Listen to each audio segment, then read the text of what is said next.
Sometimes, the person who destroys your life becomes the very person you're meant to save.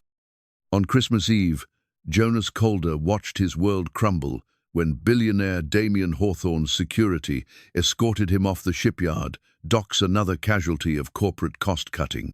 Hours later, a freak storm capsized Hawthorne's yacht in the icy waters off Labrador. The man who'd fired hundreds to boost his stock price now faced death beneath jagged ice floes. When the rescue chopper arrived, fate twisted the knife deeper. Jonas, volunteering with the Coast Guard after losing his job, found himself staring down at the drowning billionaire. Every instinct screamed to let the cold water claim its due. Instead, Jonas dove into the killing freeze to save the man who'd taken everything from him. What happened next changed both their lives forever. The rescue made headlines, but the real story began when the cameras stopped rolling. Why would a father struggling to pay for his son's medicine risk his life for the man who'd destroyed his future? Before we jump back in, tell us where you're tuning in from, and if this story touches you, make sure you're subscribed, because tomorrow I've saved something extra special for you.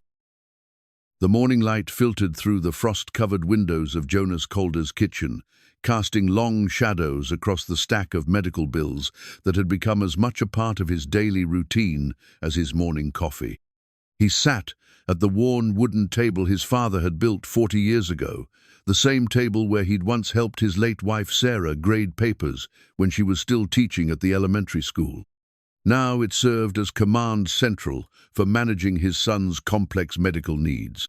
Tommy's medical chart lay open beside the bills, its pages filled with the careful handwriting of Dr. Martinez at the Children's Cardiac Center. Congenital heart defect, tricuspid atresia. The words had become familiar territory over the past 12 years, but they still carried the weight of every parent's worst nightmare. The experimental treatment protocol outlined in neat columns showed real promise, but the costs made Jonas's chest tighten with a different kind of pain. "Dad, you're doing that thing again," Tommy said, shuffling into the kitchen in his oversized pajamas. At 12, he was small for his age, his slight frame a constant reminder of how his heart struggled to keep up with his growing body. But his eyes, Sarah's eyes held a wisdom that sometimes startled Jonas with its depth. "What thing?" Jonas asked, though he knew exactly what his son meant. The unconscious rubbing of his left shoulder, the one that had ached since the accident at the shipyard 3 years ago. "The worry thing.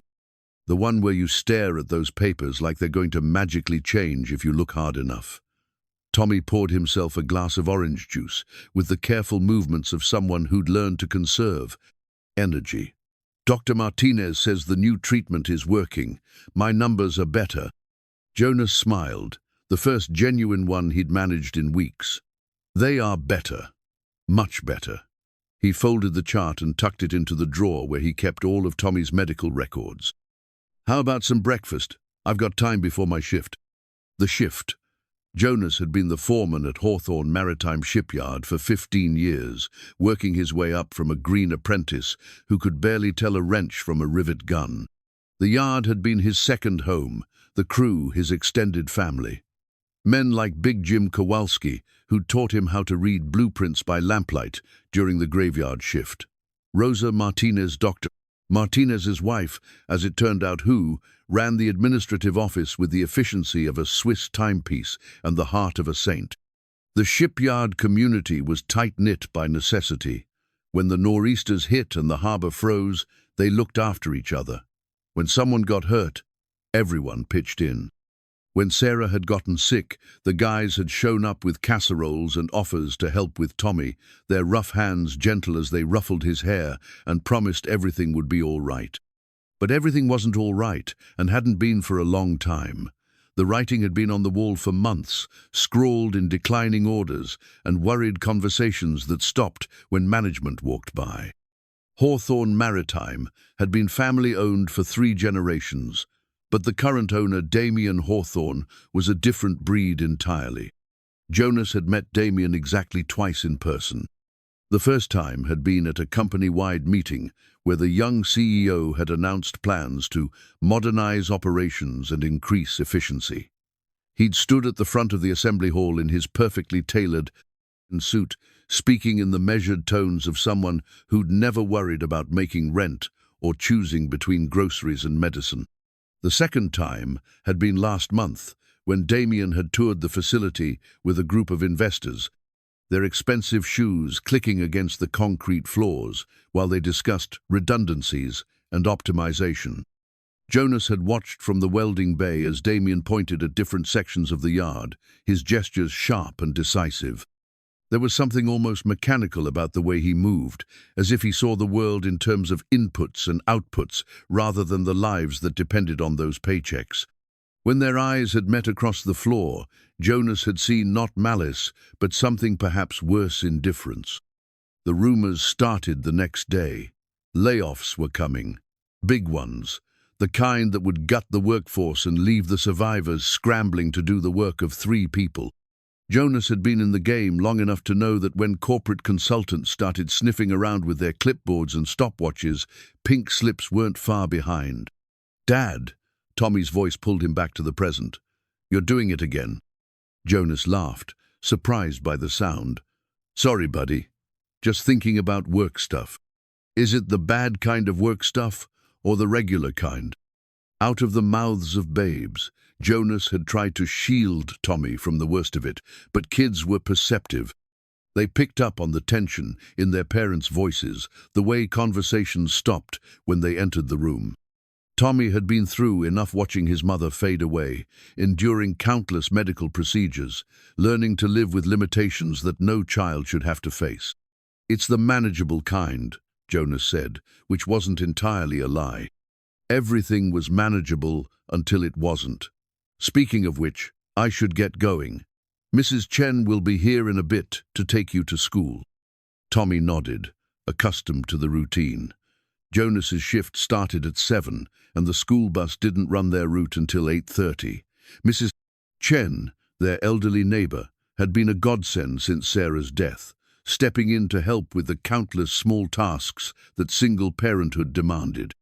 Jonas grabbed his thermos and lunch pail, the same ones he'd carried for 15 years. The metal was dented, and the paint was chipped, but they were reliable. Like the work boots he laced up each morning, or the truck that started on the second try, if you knew exactly how to pump the gas pedal. The drive to the shipyard took him through the heart of Millbrook, the small coastal town that had been home to 3 generations of Calders. Main Street was lined with the kinds of businesses that had been there since Jonas was Tommy's age. Murphy's Hardware, where you could still buy individual screws and nails. Stella's Diner, where the coffee was strong and the gossip was stronger. The Seagull Bookshop, where Mrs. Patterson still ordered specific titles for regular customers and remembered everyone's preferences. But there were gaps now. Empty storefronts with "For Lease" signs that had been there so long they'd faded. The economic downturn that had hit the shipping industry hadn't spared the businesses that depended on shipyard workers' paychecks. Jonas counted 4 empty spaces on Main Street alone, each one representing someone's dream that hadn't quite made it through the lean years. The shipyard came into view as he turned onto Harbour Road, its massive cranes rising like mechanical sentinels against the grey morning sky. Hawthorne Maritime had been the town's economic anchor for over 70 years, weathering recessions and booms with the steady persistence of the tides. Jonas's own father had worked here, and his grandfather before him. The Calder name was etched into the yard's history as surely as the company logo was painted on the main gate. Jonas parked in his usual spot, 3rd row, space 14, right between Big Jim's ancient pickup and Rosa's sensible sedan. The parking lot was a study in working-class pragmatism. Vehicles chosen for reliability over style, maintained with care and creativity rather than expensive repairs. These were people who understood the value of things that lasted. The morning briefing was held in the main assembly hall, a cavernous space that smelled of metal shavings and industrial-strength coffee. Jonas took his usual place near the front, clipboard in hand, ready to go over the day's priorities with his crew. They were working on a contract for a mid-sized cargo vessel, the kind of steady work that kept the lights on and the paychecks coming. But something was different this morning. Rosa Martinez sat at the administrative desk with an expression Jonas had never seen before. Not quite worry, not quite resignation, but something that made his stomach tighten. She caught his eye and gave a slight shake of her head, the kind of warning that passed between colleagues who'd worked together long enough to communicate without words. The plant manager, Bill Hawkins, stood at the podium with the kind of rigid posture that meant bad news was coming. Bill was old-school management, the kind who'd worked his way up from the floor and still got his hands dirty when the situation called for it. If he looked uncomfortable, it was because he was about to deliver a message he didn't agree with. "Morning, everyone," Bill began, his voice carrying the weight of someone who'd rather be anywhere else. "I'm going to cut straight to the point because you all deserve that much. Corporate has made some decisions about staffing levels, effective immediately." The room went silent in the way that only comes when everyone knows what's coming but no one wants to hear it said out loud. Jonas felt his chest tighten, the familiar ache of his old injury mixing with a newer kind of pain. "We're implementing a workforce reduction of 40%, Bill continued, his eyes focusing on a point somewhere above the assembled workers' heads. "The decisions were made based on seniority, performance reviews, and operational needs. If your name is called, please see Rosa for your exit interview and final paperwork." The list that followed was a roll call of Jonas's professional life. Names he'd known for years, men and women who'd stood beside him through overtime shifts and emergency repairs. Big Jim Kowalski, who'd taught half the crew everything they knew about hydraulics. Maria Santos, whose attention to detail had caught problems before they became disasters. Dave Peterson, whose kids had played Little League with Tommy. And then, near the end of the list, his own name, Jonas Calder. The words hit him like a physical blow, but he'd been expecting them. Foremen were management, and management was expendable when the balance sheets demanded sacrifice. He stood slowly, his legs steadier than he'd expected, and made his way to Rosa's desk. "I'm sorry, Jonas," she whispered, as she handed him the manila folder that contained his termination papers. "This isn't right. None of this is right." Jonas looked at the pink slip, an actual pink slip, as if someone in corporate had a sense of irony about human resources and felt 15 years of his life reduced to a single sheet of paper. The reasons given were generic: reorganization, redundancy, economic necessity, the same words that had been used to justify the closure of the electronics plant 2 years ago. And the lumber mill before that. "What am I supposed to tell my crew?" he asked, though he already knew the answer. "The remaining staff will be briefed on their new responsibilities," Rosa said, her voice thick with emotion. "Jonas, if there's anything I can do." "There isn't," he said, not unkindly. Rosa had her own family to worry about, her own mortgage to pay. This wasn't her fault, and taking his frustration out on her wouldn't change anything. The walk back to his locker felt like a funeral march. The remaining workers watched him with a mixture of sympathy and sympathy for his situation, relief that they'd been spared. Jonas didn't blame them. In times like these, survival was its own form of success. He cleaned out his locker methodically, 15 years of accumulated personal items fitting into a single cardboard box. A coffee mug Tommy had made in third-grade art class. A photo of Sarah from their wedding day, her smile radiant against the backdrop of the harbor. A small American flag that had been his father's, carried through 2 tours in Vietnam and then to the shipyard every day for 30 years. As he carried the box to his truck, Jonas caught sight of movement in the administrative building. A black town car, with tinted windows, sat in the executive parking area, its engine running. Through the second-floor windows, he could see figures in suits, the board of directors, most likely, or the investors who'd been making regular visits lately. One figure moved to the window, and Jonas recognized the sharp profile of Damien Hawthorne. The CEO stood with his back to the yard, his attention focused on whatever was happening inside the building. He was probably reviewing the quarterly reports, analyzing the cost savings that Jonas's termination would generate. The human cost wouldn't appear in those spreadsheets, the families affected, the community impact, the decades of experience walking out the door. Jonas climbed into his truck and sat for a moment, looking back at the shipyard that had been his second home. The Christmas decorations someone had hung in the main office window looked incongruous against the industrial backdrop, a reminder that this was supposed to be a season of hope and renewal. His phone buzzed with a text from Mrs. Chen. "Tommy asking when you'll be home. Should I stay longer?" Jonas typed back, "On my way. Thanks for everything."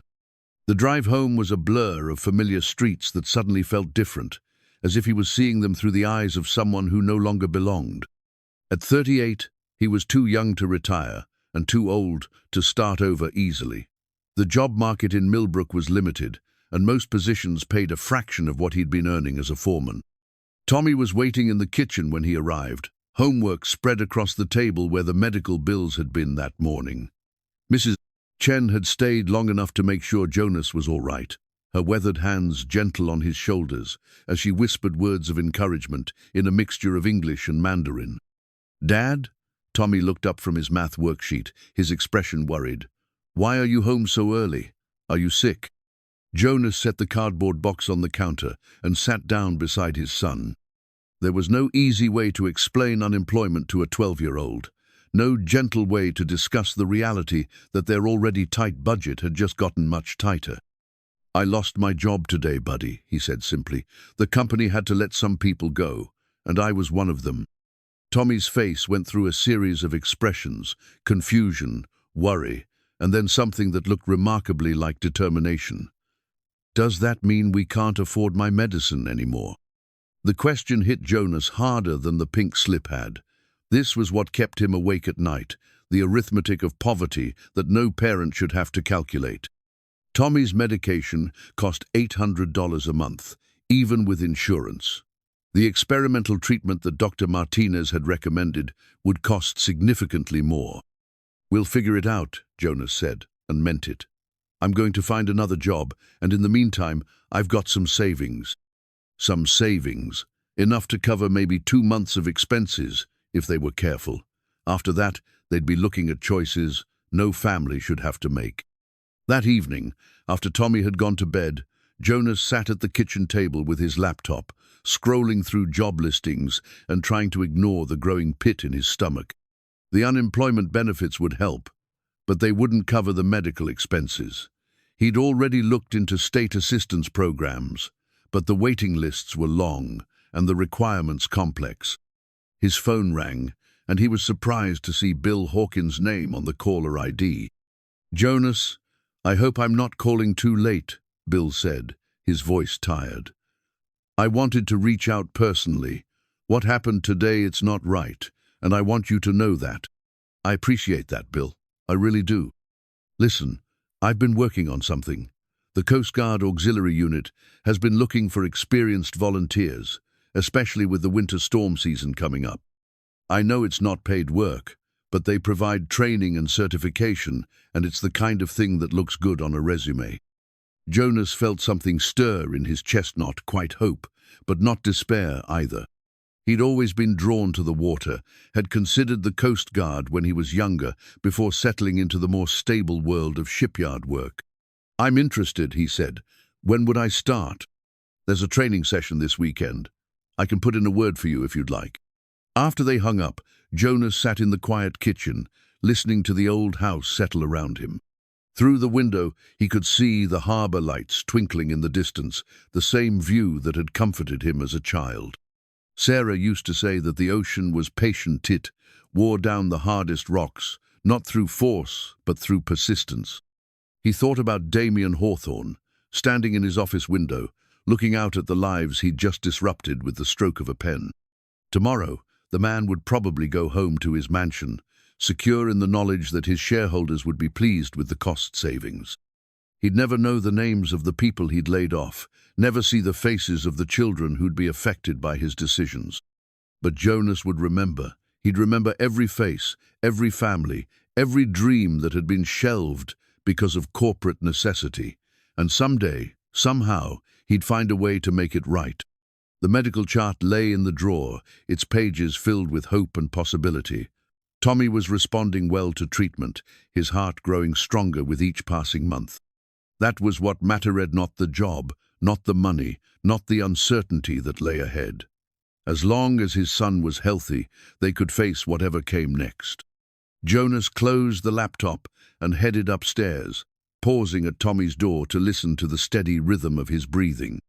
Tomorrow would bring new challenges, new worries, new calculations of what they could afford and what they couldn't. But tonight, in this moment, his son was safe and sound and dreaming of better days. It would have to be enough. 3 hours after receiving his termination papers, Jonas Calder stood on the deck of the Coast Guard auxiliary vessel, vigilant, watching the harbour lights blur through freezing rain. The nor'easter had blown in faster than the weather service had predicted, transforming what should have been a routine training exercise into something approaching real emergency conditions. "Hell of a night for your first patrol," said Chief Petty Officer Maria Santosno, relation to the Maria from the shipyard. But the coincidence felt like a sign. She was a compact woman in her 50s, with the kind of steady competence that came from 20 years of pulling people out of trouble. "You sure you're up for this, Calder? Nobody would blame you for sitting this one out." Jonas adjusted his life vest and checked his safety line. The wind was gusting to 40 knots, and the temperature was dropping fast enough that ice was starting to form on the boat's superstructure. In normal circumstances, they'd be heading back to port, but the distress call that had come in 20 minutes ago meant normal circumstances were off the table. "I'm good," he said, and meant it. The familiar weight of responsibility felt better than the hollow uncertainty that had followed him home from the shipyard. "What do we know about the vessel in distress?" Chief Santos consulted her tablet, squinting against the spray. 60-foot motor yacht, registered to Hawthorne Maritime. Owner took her out for some kind of publicity cruise earlier today. Icebreaker design, supposed to be able to handle these conditions, but something went wrong. Jonas felt his stomach tighten at the name. Of all the boats in all the harbours, it had to be Damien Hawthorne's yacht. The universe, it seemed, had a twisted sense of humour. The yacht's emergency beacon had activated automatically when the vessel capsized, sending GPS coordinates and basic telemetry to the Coast Guard's Emergency Response Centre. What the beacon couldn't tell them was how many people were aboard, whether anyone was injured, or how long they could survive in water that would kill an unprotected person in 15 minutes. "ETA to the scene?" Jonas asked, checking his gear one more time. The rescue swimmer certification he'd earned in his early 20s was rusty but still valid, and his knowledge of local waters was extensive. If someone needed to go into the water, he was the logical choice. 12 minutes, came the reply from the wheelhouse. The auxiliary boat's engines were straining against the heavy seas, but she was built for this kind of work. "Weather service says the storm's intensifying. We've got maybe an hour before conditions get too dangerous for rescue operations." Jonas thought about Tommy, probably doing homework at the kitchen table while Mrs. Chen puttered around the house. He thought about the pink slip in his jacket pocket and the medical bills stacked on the counter. Most of all, he thought about the man who'd fired him, now fighting for his life in the killing cold of Labrador waters. The yacht appeared first as a faint signal on the radar, then as a ghostly outline in the searchlight's beam. She was floating hull up, trapped between two grinding ice floes that threatened to crush her like an eggshell.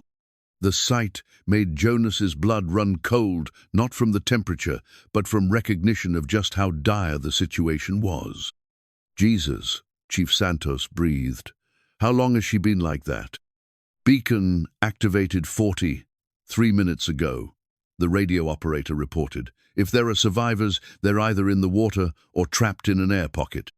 Jonas studied the scene through binoculars, his mind automatically calculating angles and currents. The yacht had rolled completely over when she'd been caught between the ice floes. Her superstructure now pointed toward the ocean floor.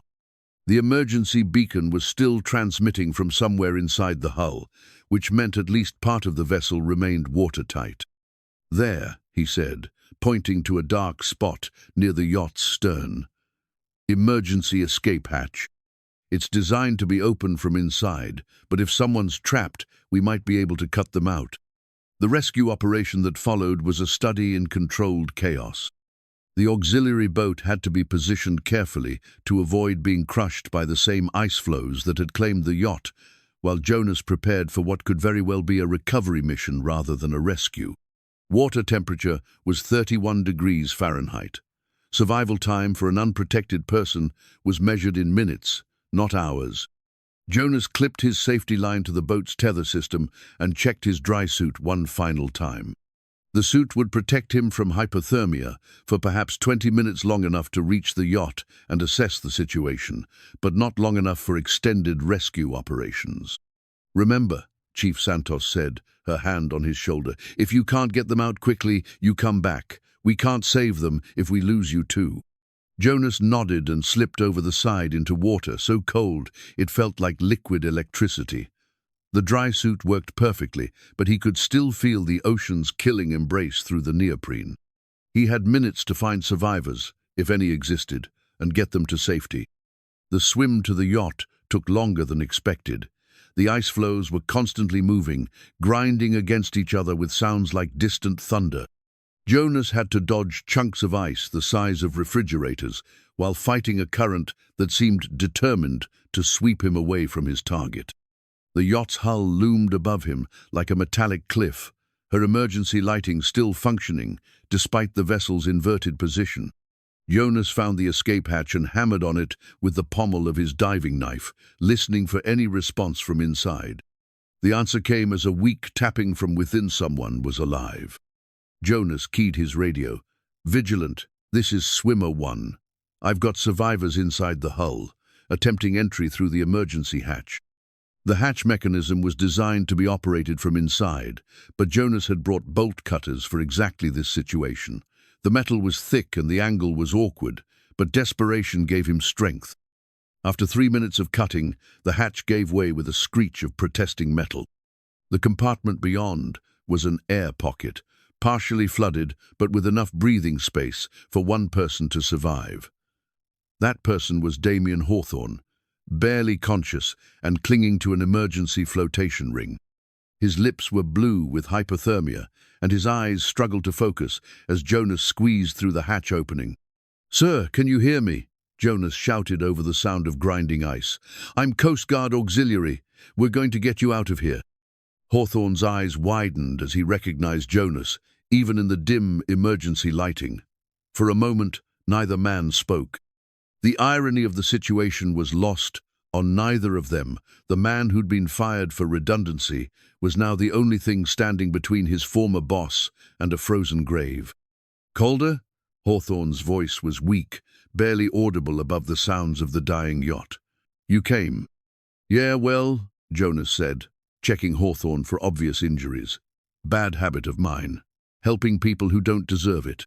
But even as he said it, Jonas was already working to secure the rescue harness around Hawthorne's chest. Whatever their personal history, this was a human being in mortal danger. Everything else could wait until they were both safely back on the auxiliary vessel. Getting Hawthorne out of the compartment proved to be the easy part. Getting him back to the rescue boat through increasingly violent seas was something else entirely. The billionaire was semi-conscious and hypothermic, dead weight in Jonas's arms as they fought their way through the ice-choked water. Halfway back to the boat, Hawthorne went into cardiac arrest. Jonas felt the man's body go limp and immediately began treading water while checking for a pulse. Nothing. The combination of hypothermia and shock had stopped Hawthorne's heart, and they were still 50 yards from the boat. "Vigilant, this is Swimmer 1, Jonas radioed, trying to keep panic out of his voice. "Survivor is in cardiac arrest. I need immediate medical support." Chief Santos's voice crackled back. "Understand cardiac arrest. EMT standing by. Can you perform CPR in the water?" Jonas looked at the unconscious billionaire, then at the rescue boat struggling to maintain position in the heavy seas. Standard procedure was to get the victim out of the water before attempting resuscitation, but standard procedure assumed they had time. Hawthorne's heart had been stopped for almost a minute already. Jonas made a decision that would haunt him for months afterward. He activated the emergency inflation system on Hawthorne's life vest, creating a stable platform, and began chest compressions while treading water in 31-degree seas. "Come on," he grunted, counting compressions. "Don't you dare die on me, not like this."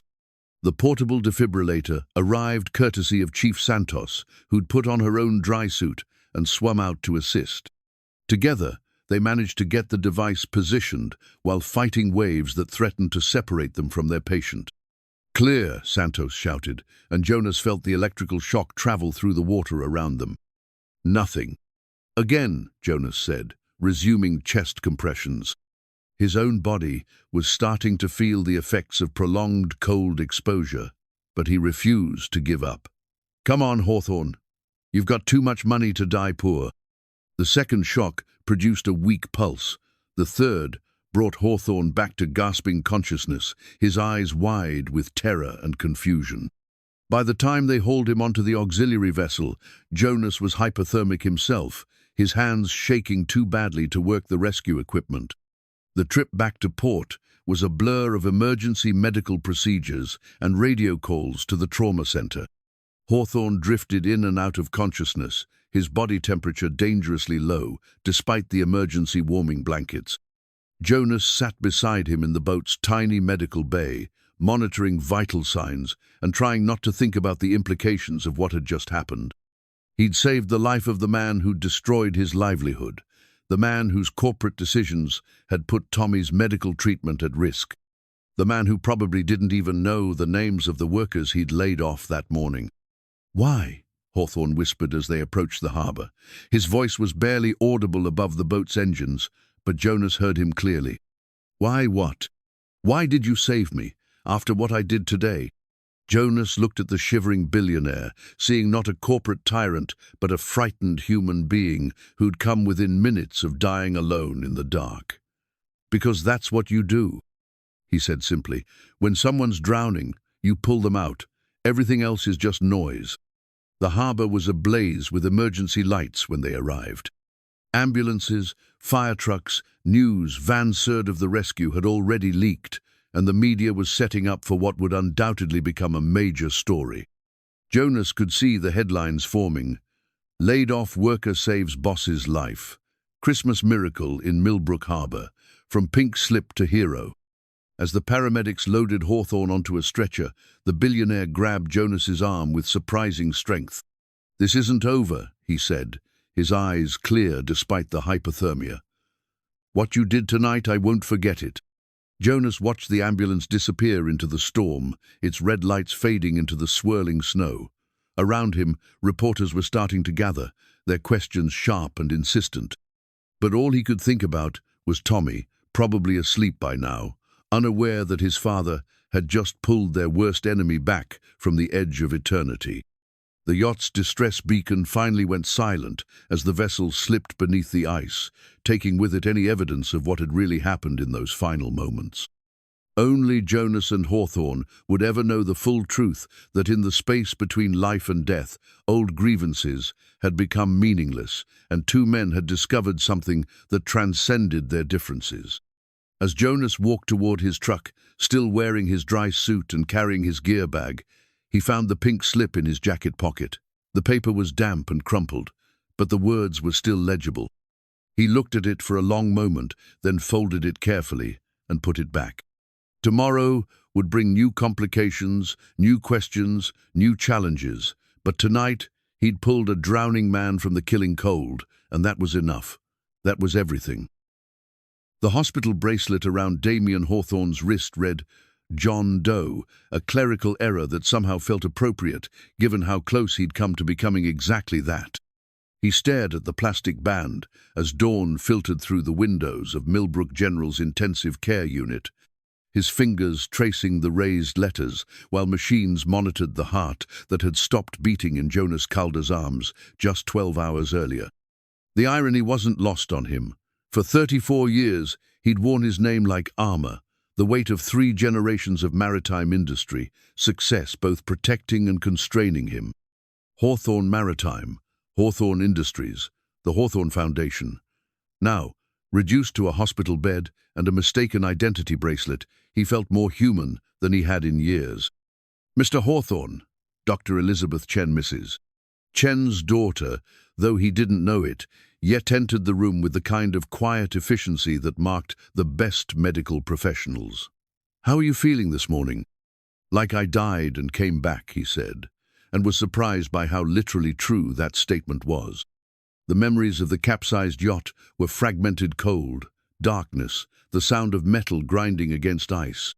But the moment when Jonas Calder's face had appeared in the emergency hatch was crystal clear, etched into his memory with the precision that only comes from mortal terror. "You did, technically," Dr. Chen said, checking his chart. "Your core body temperature dropped to 87 degrees. Your heart stopped for nearly 4 minutes. If Mr. Calder hadn't performed CPR in the water." She shook her head. "I've been practicing emergency medicine for 15 years, and I've never seen anything like it." Damien shifted uncomfortably, the hospital gown rough against skin that still felt hypersensitive from the hypothermia. "Is he here, Calder?" "He was discharged early this morning. Mild hypothermia, but nothing serious. Tough man." Dr. Chen's expression suggested she knew more about the situation than she was letting on. "Mr. Hawthorne, there are some reporters downstairs who'd like to speak with you, and your board of directors has been calling." The real world, creeping back in through the sterile walls of the hospital room. Damien closed his eyes and tried to remember why any of it had seemed important 24 hours ago. The quarterly projections, the investor meetings, the cost-cutting measures that had seemed so necessary when viewed through the lens of corporate efficiency. "Tell the reporters I'm not available," he said, "and have my assistant reschedule the board meeting." "Actually, sir, they're here, the board members. They've been waiting since 6 a.m. Of course they were. A near-death experience was inconvenient for quarterly earnings, but it wouldn't stop the machinery of corporate governance. Damien had missed the emergency meeting scheduled for this morning, the one where they were supposed to discuss the restructuring success and plan the next phase of cost reductions. "Give me a few minutes to get dressed," he said, "then send them in." The board of directors filed into his hospital room with the solemnity of pallbearers, their expensive suits and grim expressions, a stark contrast to the cheerful Christmas decorations the nursing staff had hung in the hallway. Margaret Thornfield, the board chair, led the procession with the kind of purposeful stride that had made her one of the most feared corporate attorneys on the East Coast. "Damien," she said, settling into the bedside chair with the authority of someone accustomed to taking control of situations. "Thank God you're all right. When we heard about the accident—" "How bad is it?" Damien interrupted. He'd learned long ago that Margaret's expressions of concern were usually prelude to delivering unpleasant news. "The publicity, I mean." "It could be worse," said Robert Walsh, the company's chief financial officer. He was a thin man with the pallor of someone who spent too much time under fluorescent lights, studying spreadsheets that reduced human lives to statistical variables. "The rescue story is playing well in the media. Local hero saves CEO. That sort of thing. But there are complications," Margaret added. "The fact that you laid off the man who saved your life, it's raised some uncomfortable questions about the timing and scope of yesterday's workforce reduction." Damien felt a familiar tightness in his chest, though whether it was anxiety or a lingering effect of the hypothermia, he couldn't tell. "What kind of questions?" "Labor advocates are calling it a Christmas Eve massacre," Walsh said, consulting his tablet. "The optics are problematic. 40% workforce reduction on December 24th, followed by the CEO's yacht accident and rescue by one of the terminated employees. Social media is having a field day." Margaret leaned forward, her expression serious. "Damien, we need to discuss damage control. The stock price opened down 12% this morning. Investors are spooked by the negative publicity, and there are rumors that Meridian Industries is considering a hostile takeover bid." Meridian Industries. Damien knew the name well, a corporate raider that specialized in acquiring distressed companies, stripping them for parts, and selling off the pieces. If Meridian got control of Hawthorne Maritime, the remaining workforce would be eliminated within 6 months. "What are you suggesting?" he asked, though he suspected he already knew the answer. "We accelerate the restructuring timeline," Walsh said. "Complete the workforce reduction, close the Millbrook facility, and move operations to the shipyard in South Carolina.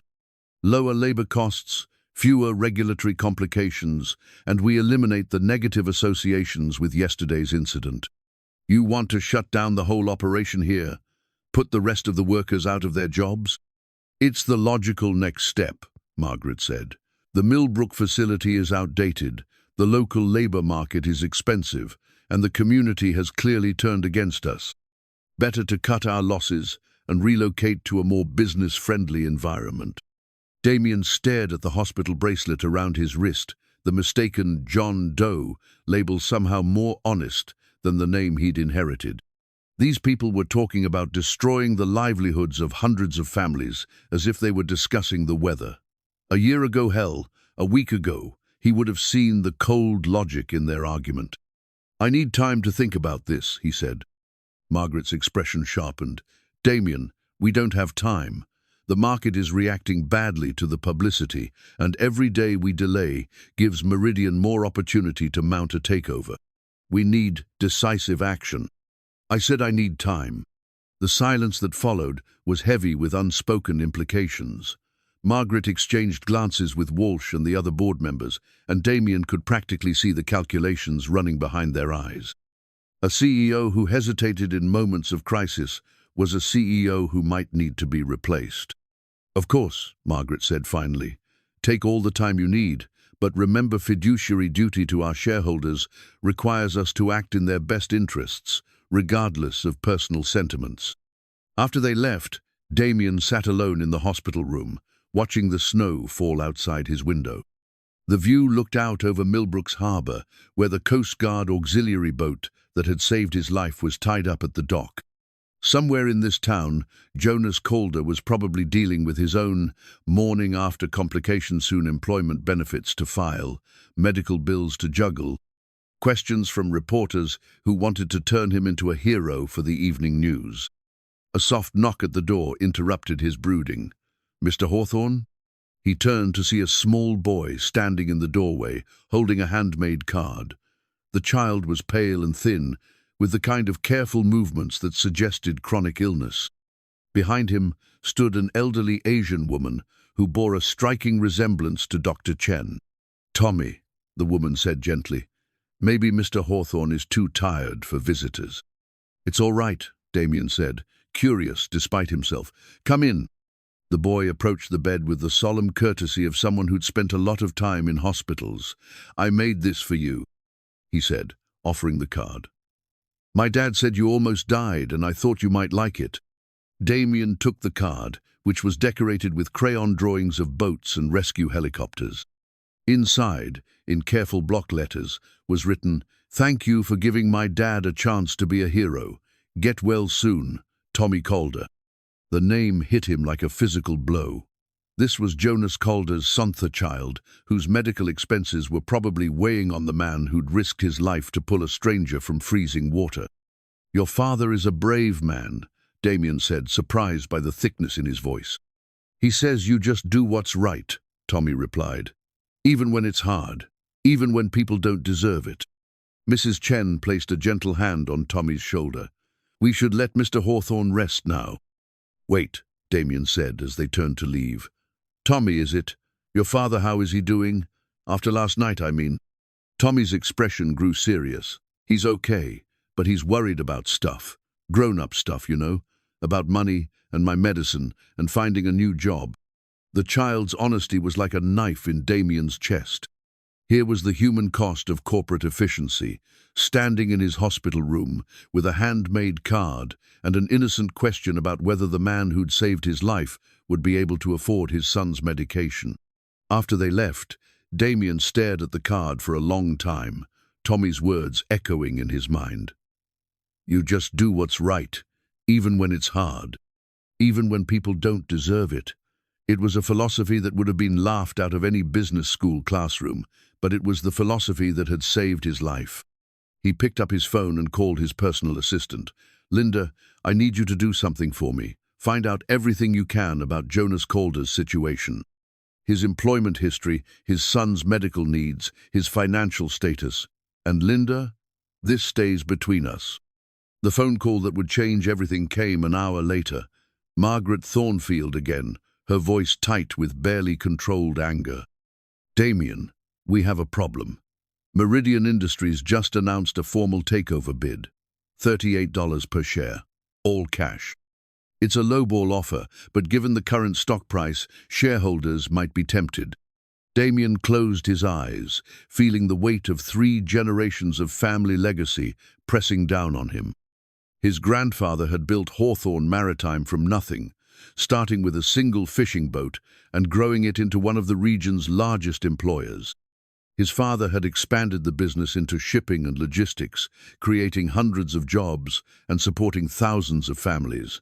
Now it was his turn to decide the company's fate. "What do you recommend?" he asked. "We fight it. Announce a major restructuring plan that will boost profitability and make the stock less attractive to raiders.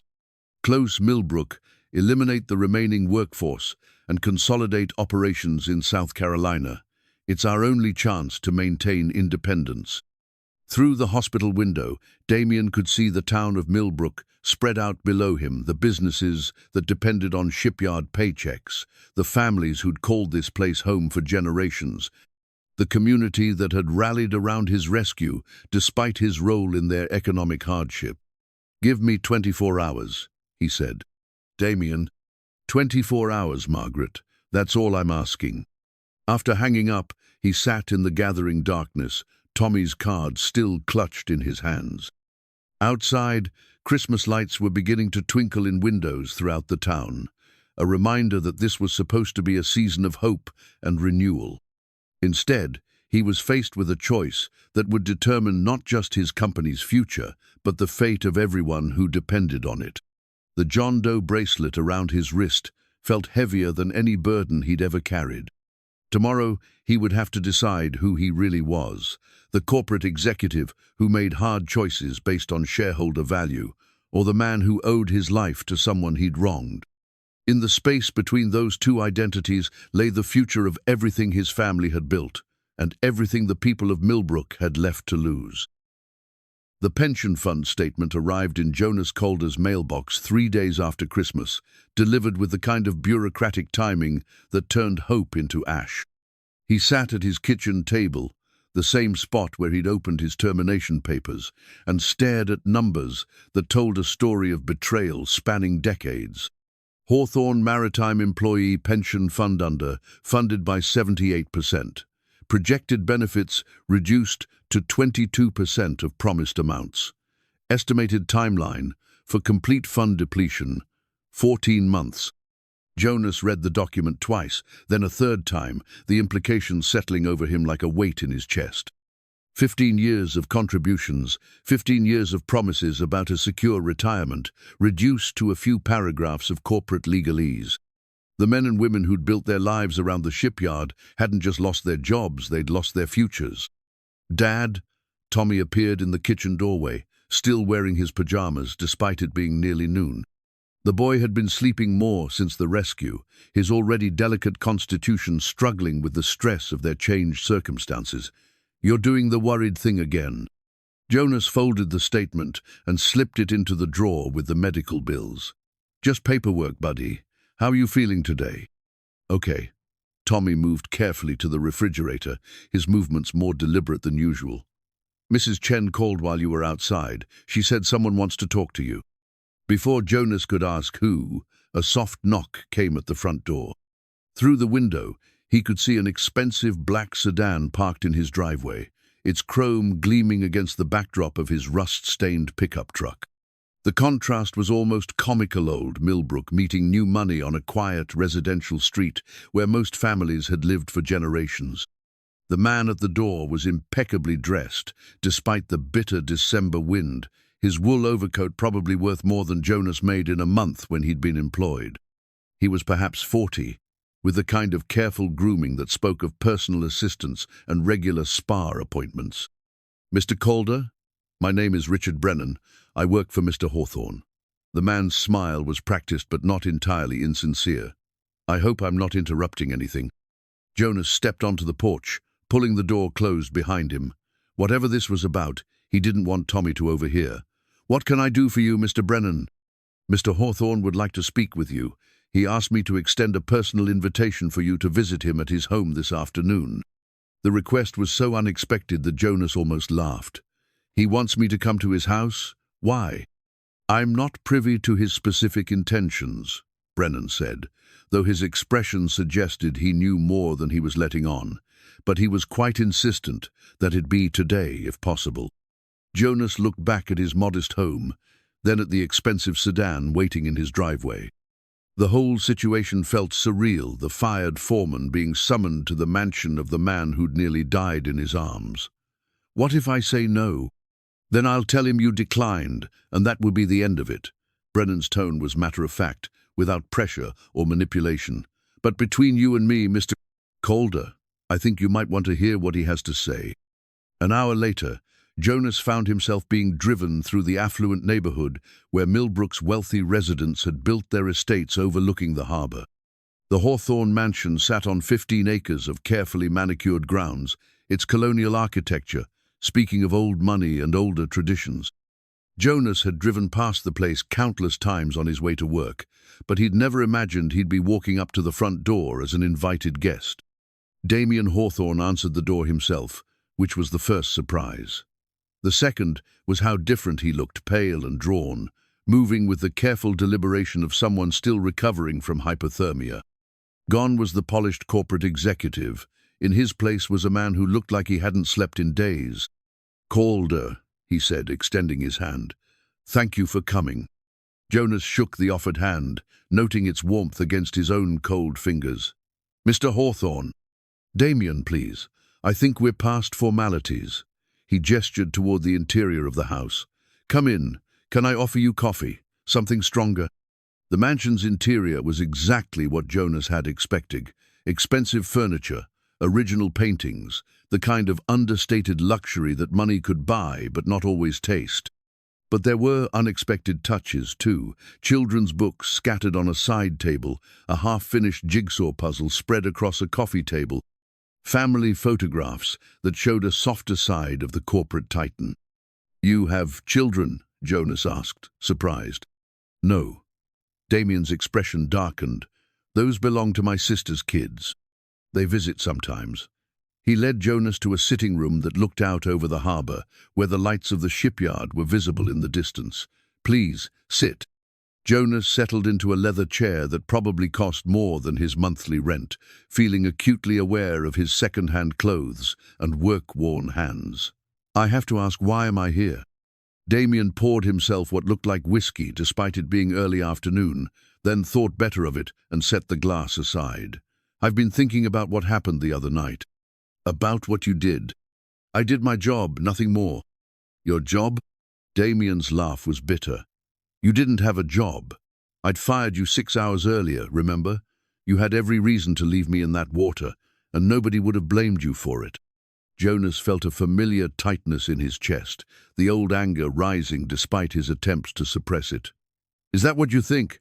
That I'm some kind of saint? Because I'm not." "For about 30 seconds out there, I thought about exactly that, leaving you to freeze." "But you didn't." "No, I didn't, because that's not who I am." Jonas met Damien's eyes directly. "But don't mistake professional duty for forgiveness. What you did to my crew, to those families, that was wrong, and we both know it." Damien was quiet for a long moment, staring out at the harbor lights. "The pension fund is bankrupt," he said finally. "I know. I got the statement this morning. It happened gradually, over the past 5 years. My father made some bad investment decisions before he died, and the fund never recovered. The board knew, but they kept it quiet to avoid panic." Jonas felt his anger crystallizing into something harder, more focused. "You mean you've known for 5 years that those people's retirements were gone, and you said nothing?"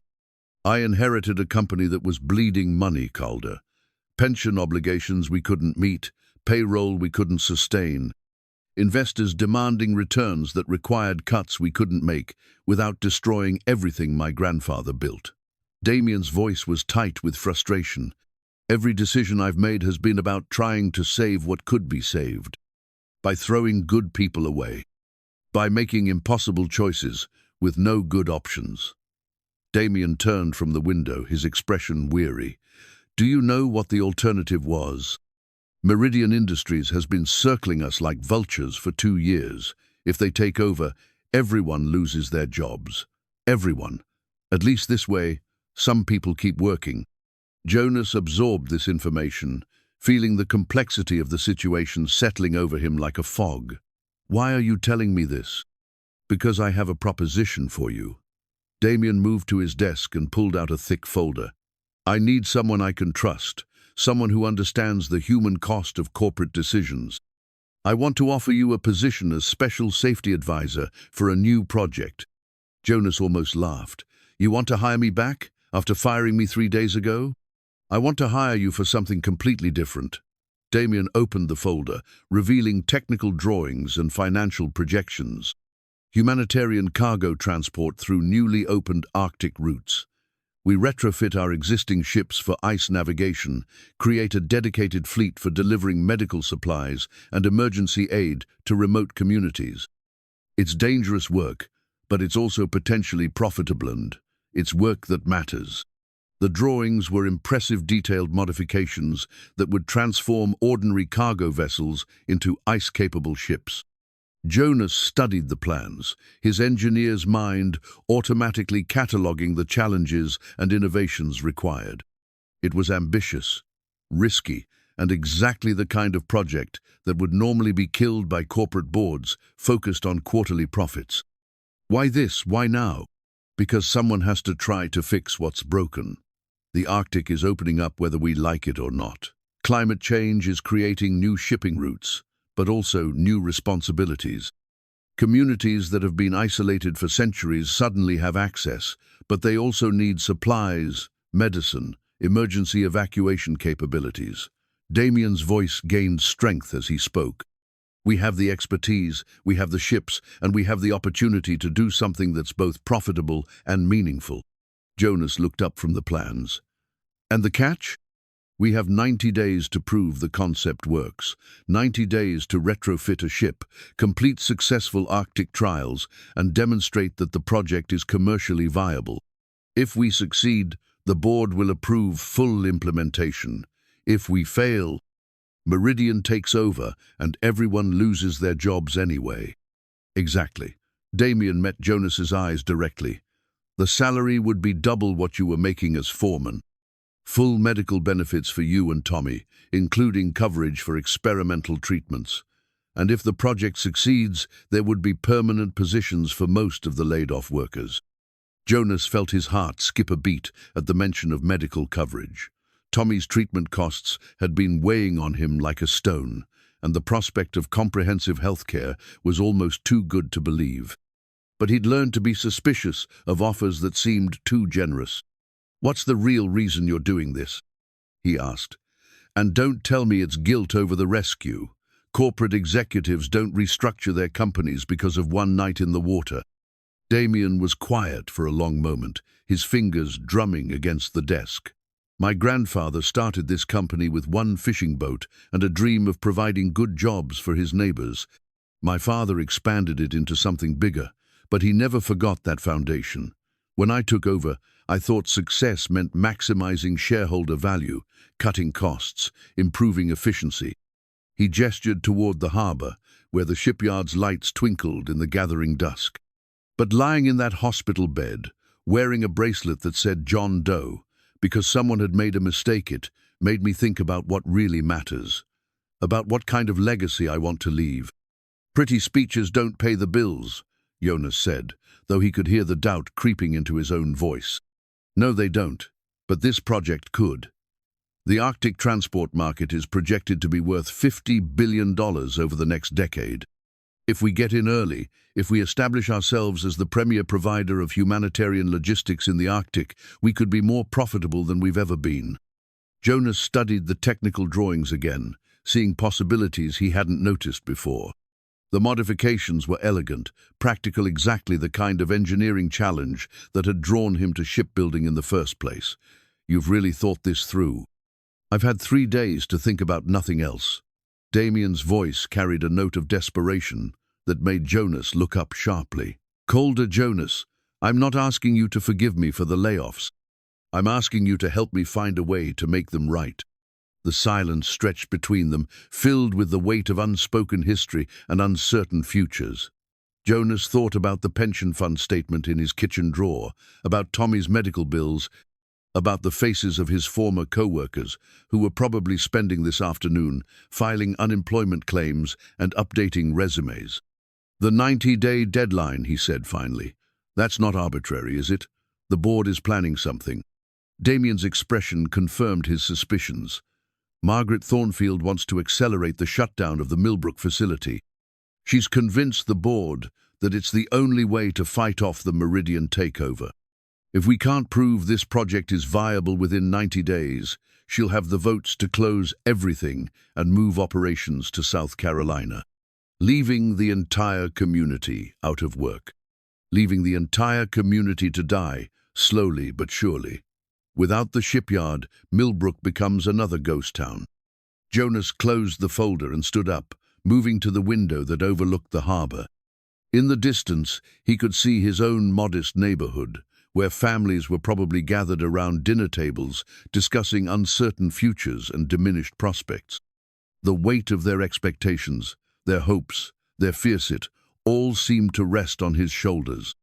If I say yes, he said without turning around, I want guarantees, real ones, not corporate promises that disappear when the next quarterly report comes out. Name them. Full medical coverage for Tommy starts immediately, regardless of whether the project succeeds. And if it does succeed, the laid-off workers get first priority for new positions, not just jobs, but good jobs, with fair wages and benefits. Done. Jonas turned back to face Damien, surprised by the quick agreement. Just like that? Just like that.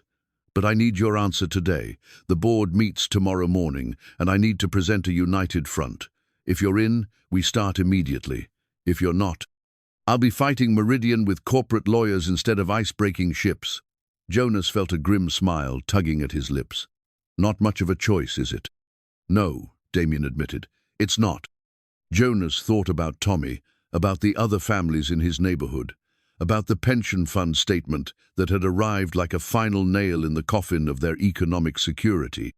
Then he thought about the technical drawings, about the possibility of building something meaningful, instead of just fighting to preserve what was left. I'll do it, he said, but I have conditions beyond what we've already discussed. I'm listening. I pick my own crew, people I trust, people who know the work. And when we're on the ship, during trials or operations, I'm in charge of safety decisions. No corporate oversight, no board interference. If I say something's too dangerous, we don't do it. Damien nodded. Agreed. Anything else? Yeah, we do this right. No cutting corners, no rush timelines that put people at risk. If we're going to prove that this company still cares about its workers, we prove it by bringing everyone home safe. Understood. Damien extended his hand. Partners? Jonas looked at the offered hand, thinking about all the reasons this was a terrible idea. He was trusting a man who'd fired him 3 days ago, betting his son's future on a project that had never been attempted, allying himself with someone whose track record included pension fund, bankruptcy, and mass layoffs. But he was also thinking about the alternative, watching his community die slowly, while Meridian stripped away everything that had been built over 3 generations. He shook Damien's hand. Partners. But don't expect me to like it. Damien's smile was tired, but genuine. I wouldn't expect anything less. As Jonas was driven home through the darkening streets of Millbrook, he stared out at the familiar neighborhoods and wondered what he'd just committed himself to. In 90 days, he would either be part of something revolutionary, a new model for corporate responsibility that balanced profit with purpose, or he would be unemployed again, this time with the added burden of having failed publicly and spectacularly. Tommy was waiting in the kitchen when he arrived, homework spread across the table alongside his medical monitoring equipment. The boy looked up with the kind of careful attention that children develop when they learn their world can change without warning. "How was your meeting?" Tommy asked. Jonas sat down beside his son, looking at the math problems that covered the table simple fractions and word problems that seemed almost quaint compared to the calculations he'd been wrestling with all afternoon. "Complicated," he said, "but maybe good complicated." "Are you going back to work?" "Maybe. It's different work, though. Harder work. And I'll have to travel sometimes." Tommy's expression grew serious. "Will we be okay, with money and stuff?" Jonas reached over and ruffled his son's hair, the same gesture that Big Jim had used with his own kids back when the world had seemed more stable. "Yeah, buddy, we'll be okay. It might be scary for a while, but we'll be okay." Later that night, after Tommy had gone to bed, Jonas sat at the kitchen table with the pension fund statement spread out before him. The numbers hadn't changed. 15 years of contributions reduced to nothing, hundreds of families facing an uncertain future. But now there was something else in the equation, a chance to fight back, to build something better from the wreckage of what had been lost. He thought about Damien Hawthorne, alone in his mansion with his children's books and his corporate guilt. The man was clearly struggling with the weight of decisions that affected hundreds of lives, but struggle didn't automatically translate into wisdom or competence. The next 90 days would test both of them in ways they couldn't yet imagine. Jonas folded the pension statement and put it away, then pulled out a pad of paper and began making list crew members he trusted, equipment they would need, challenges they would face. It was the kind of methodical preparation that had served him well as a foreman. But this project was unlike anything he'd ever attempted. Outside, snow was beginning to fall again, covering the harbor in a blanket of white that made everything look clean and new. In 3 months, he would know whether that clean slate represented a fresh start or just a prettier version of the same old failure. Either way, he was committed now, partners with the man who'd fired him, betting everything on a project that existed only on paper, and in the desperate hopes of a community running out of options. The arithmetic of survival had never been more complicated. The Arctic navigation charts, spread across the conference table, looked like a cartographer's nightmare, thousands of square miles of ice-choked waters where traditional shipping routes had never existed. Jonas traced his finger along the proposed passage through the Northwest Passage, noting the warnings printed in red ink. Ice conditions variable. Emergency services limited. Passage not recommended for commercial vessels. "These routes have never been tested with cargo ships," he said, looking up at the assembled team.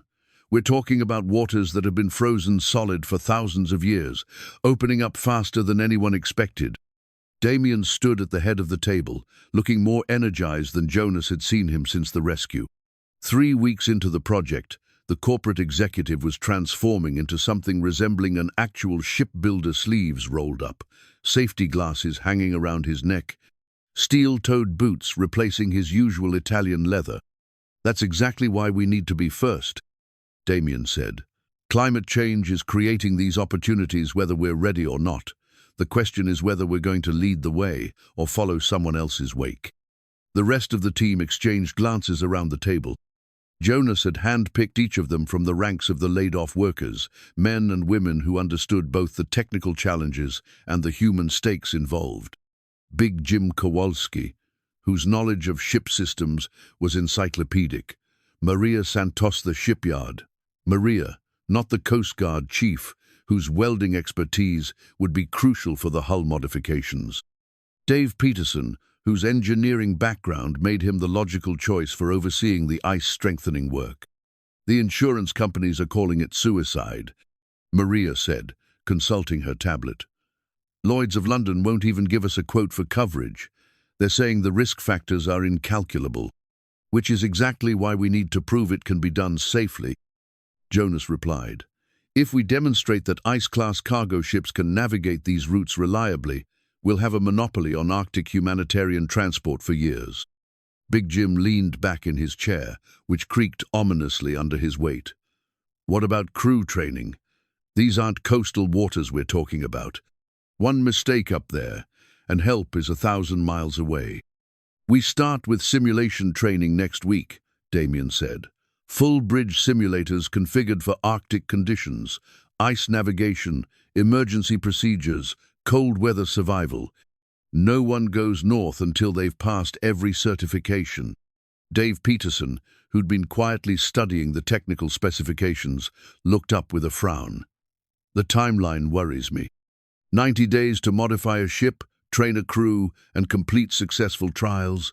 That's optimistic, even under ideal conditions. It's the timeline we have, Jonas said. Margaret Thornfield and the board aren't going to give us more time out of the goodness of their hearts. As if summoned by the mention of her name, the conference room door opened and Margaret Thornfield herself entered, followed by two other board members Jonas didn't recognize. The corporate attorney looked around the room with the expression of someone surveying a crime scene. "Gentlemen, Miss Santos." Her voice carried the kind of professional chill that could freeze water. "I hope we're not interrupting anything important." Damien straightened, his jaw tightening almost imperceptibly. "Margaret, what can we do for you?" "We're here for the progress review you promised the board. 30% of your 90-day timeline has elapsed, and we need to assess whether this project represents a sound investment or an expensive mistake." Jonas felt the temperature in the room drop several degrees. The other team members shifted uncomfortably, clearly recognizing that their job sand, the jobs of hundreds of other workers hung in the balance of whatever Margaret decided. "We're ahead of schedule on the ship modifications," Damien said, gesturing toward the technical drawings scattered across the table. "The Northern Promise will be ready for sea trials within 6 weeks. And the regulatory approvals in progress. Transport Canada is reviewing our Ice Class certification application, and the Coast Guard has agreed to provide escort vessels for the initial trials." Margaret picked up one of the navigation charts, studying it with the kind of attention that suggested she understood more about maritime operations than her legal background would suggest. "These routes are completely unproven. The environmental risks alone could expose the company to massive liability. Every advancement in shipping has involved unproven routes," Jonas said, surprising himself by speaking up. "When the first cargo ships started using the Suez Canal, everyone said it was too risky. Same with the Panama Canal." Margaret's gaze shifted to him with laser-like focus. "Mr. Calder, isn't it? The former foreman who's now advising on projects worth tens of millions of dollars. Tell me, what's your experience with Arctic navigation?" Jonas felt heat rising in his cheeks, but kept his voice level. "None. But I've got 20 years of experience with ice conditions in these waters, and I know what ships can and can't handle in extreme conditions. 20 years of coastal experience hardly qualifies you to assess the challenges of Arctic shipping." "Maybe not," Jonas admitted, "but I know what happens when corporate executives make decisions about operations they don't understand. I was here for the pension fund collapse, remember?" The silence that followed was thick with tension. Margaret's expression could have etched glass, while the other board members looked like they wished they were anywhere else.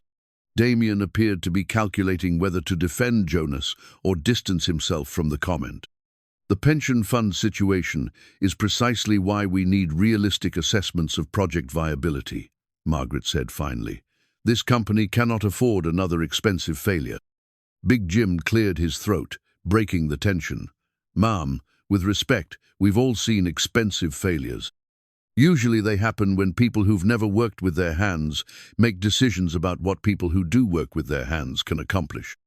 Margaret's smile was sharp enough to cut steel. "Mr. Kowalski, I believe. Your employment file makes for interesting reading. 3 safety violations in the past 2 years, including an incident that resulted in equipment damage. Equipment that was improperly maintained because of budget cuts," Jim replied without backing down. "Amazing how many safety violations you get when you're forced to use equipment that should have been replaced 5 years ago." "Enough," Damien's voice cut through the escalating confrontation. "Margaret, you wanted a progress report. Here it is.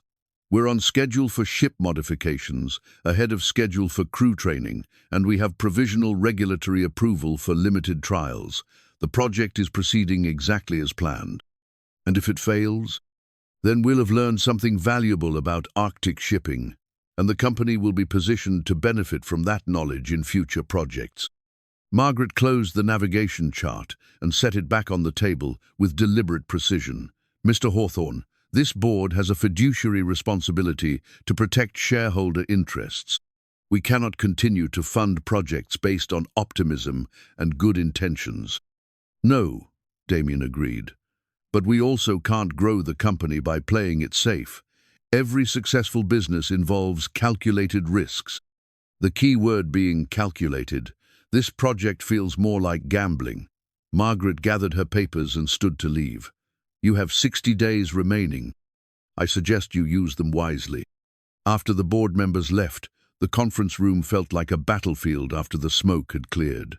The team sat in uncomfortable silence, processing what had just happened and what it meant for their future. Well, Dave Peterson said finally, that could have gone better. Maria laughed, though there wasn't much humor in it. At least we know where we stand. 60 days to prove we're not completely insane. Are we? Big Jim asked. Completely insane, I mean. Because looking at these charts, thinking about what we're trying to do, it's not exactly a safe bet. Jonas studied the navigation charts, seeing not just the dangers, but the possibilities they represented. Maybe we are a little insane, but sometimes that's what it takes to accomplish something worth doing. Easy for you to say, Dave pointed out. You're not risking your pension fund on this.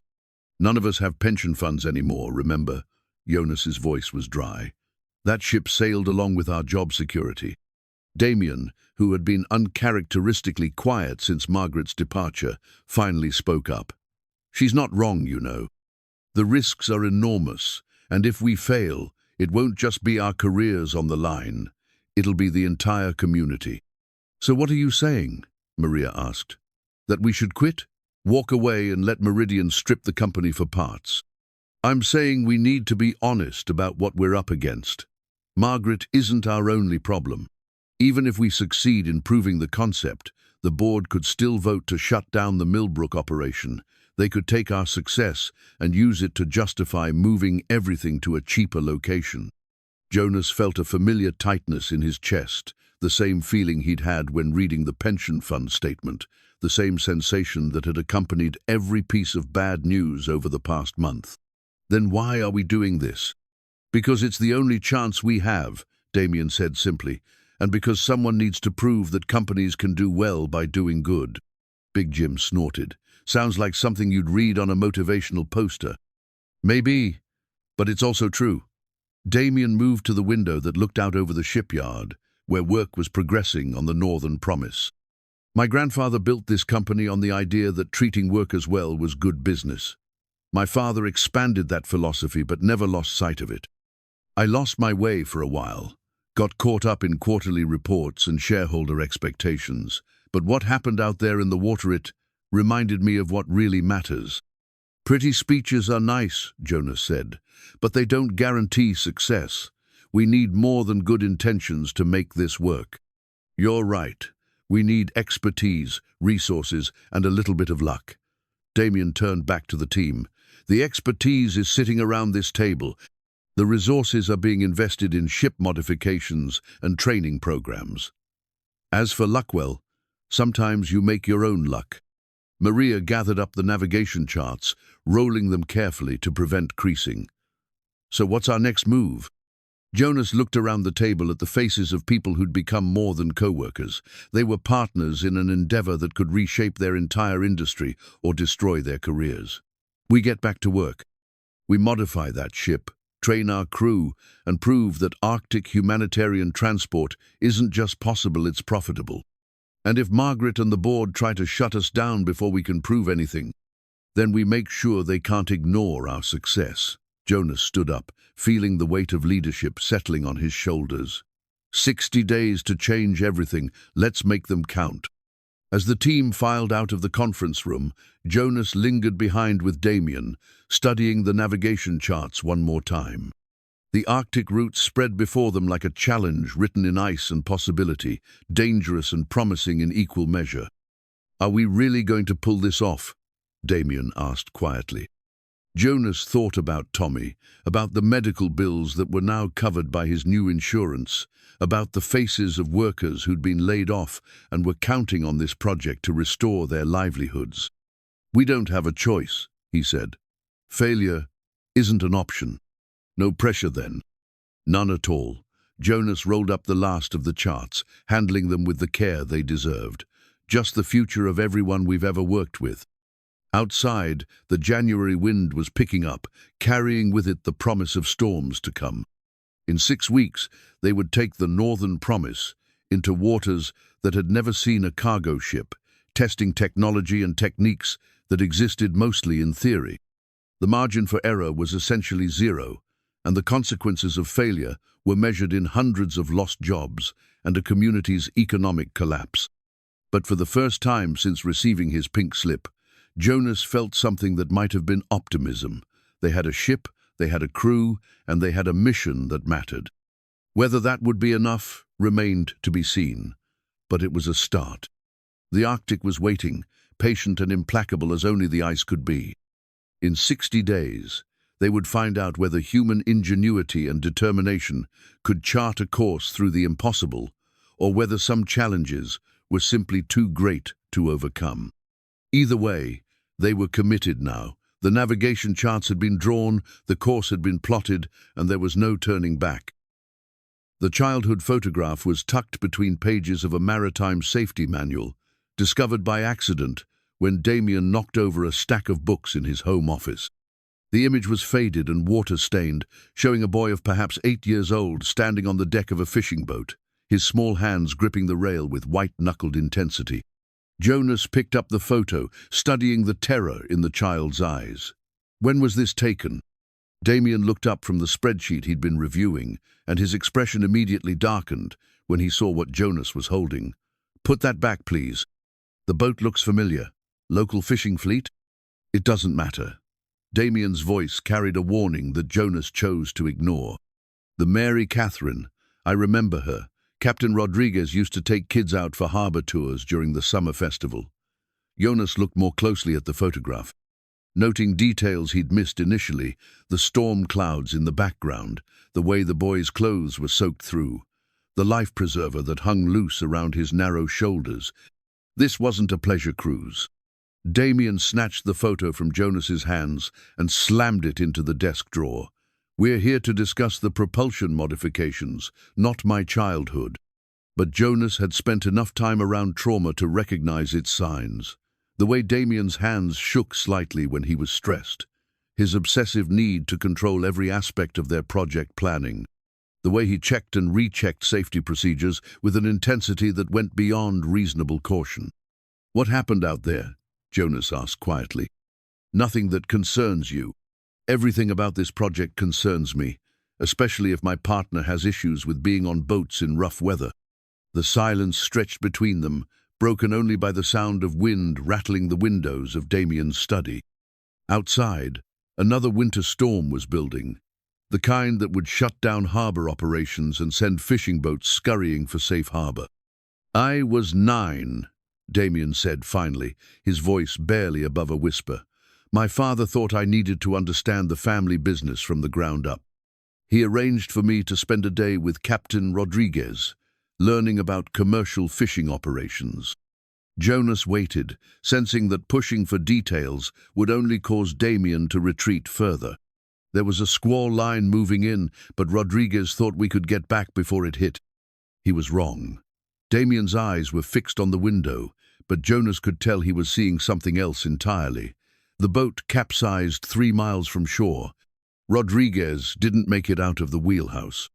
The pieces clicked into place: the control issues, the obsessive planning, the way Damien had looked when they'd pulled him from the wreckage of his yacht. "How long were you in the water?" 4 hours. Coast Guard found me clinging to a life ring, half dead from hypothermia. Damien's laugh was bitter. "Ironic, isn't it? Saved by the same organization that would rescue me again 30 years later." Jonas thought about his own son, about what 4 hours in killing cold water would do to a 9-year-old boy's psyche. That's why you went into the corporate side instead of operations. Hard to run boats when you're terrified of deep water. Damien opened the desk drawer and pulled out the photograph again, staring at it with the expression of someone examining evidence of his own weakness. My father never understood why I chose business school over the maritime academy. He thought I was soft, unwilling to get my hands dirty. Were you? Damien looked up sharply. What? Unwilling to get your hands dirty? Because from where I sit, you've been working 18-hour days for the past month, learning propulsion systems and hull modifications and ice navigation. Doesn't look like someone who's afraid of hard work. But I am afraid of the water. Still, even after all these years, Damien's admission came out in a rush, as if he'd been holding it back for decades. When we take the Northern Promise out for trials, when we're surrounded by ice and storm conditions, I'll be terrified every minute of it. Jonas studied the photograph one more time before handing it back. The boy in the image was undeniably afraid, but he was still standing, still gripping the rail, still facing whatever was coming. Fear doesn't disqualify you from leadership. Sometimes it's what makes leadership necessary. Easy for you to say. You're not the one who'll be fighting panic attacks every time a wave hits the bow. No, I'm not. But I'm the one who'll be responsible for bringing everyone home safe. And I'd rather have a partner who understands the risks than one who's too arrogant to see them. Damien slipped the photograph back into the drawer, but he didn't close it this time. The Arctic trials are going to be brutal. Ice conditions, temperature extremes, emergency situations where split-second decisions matter.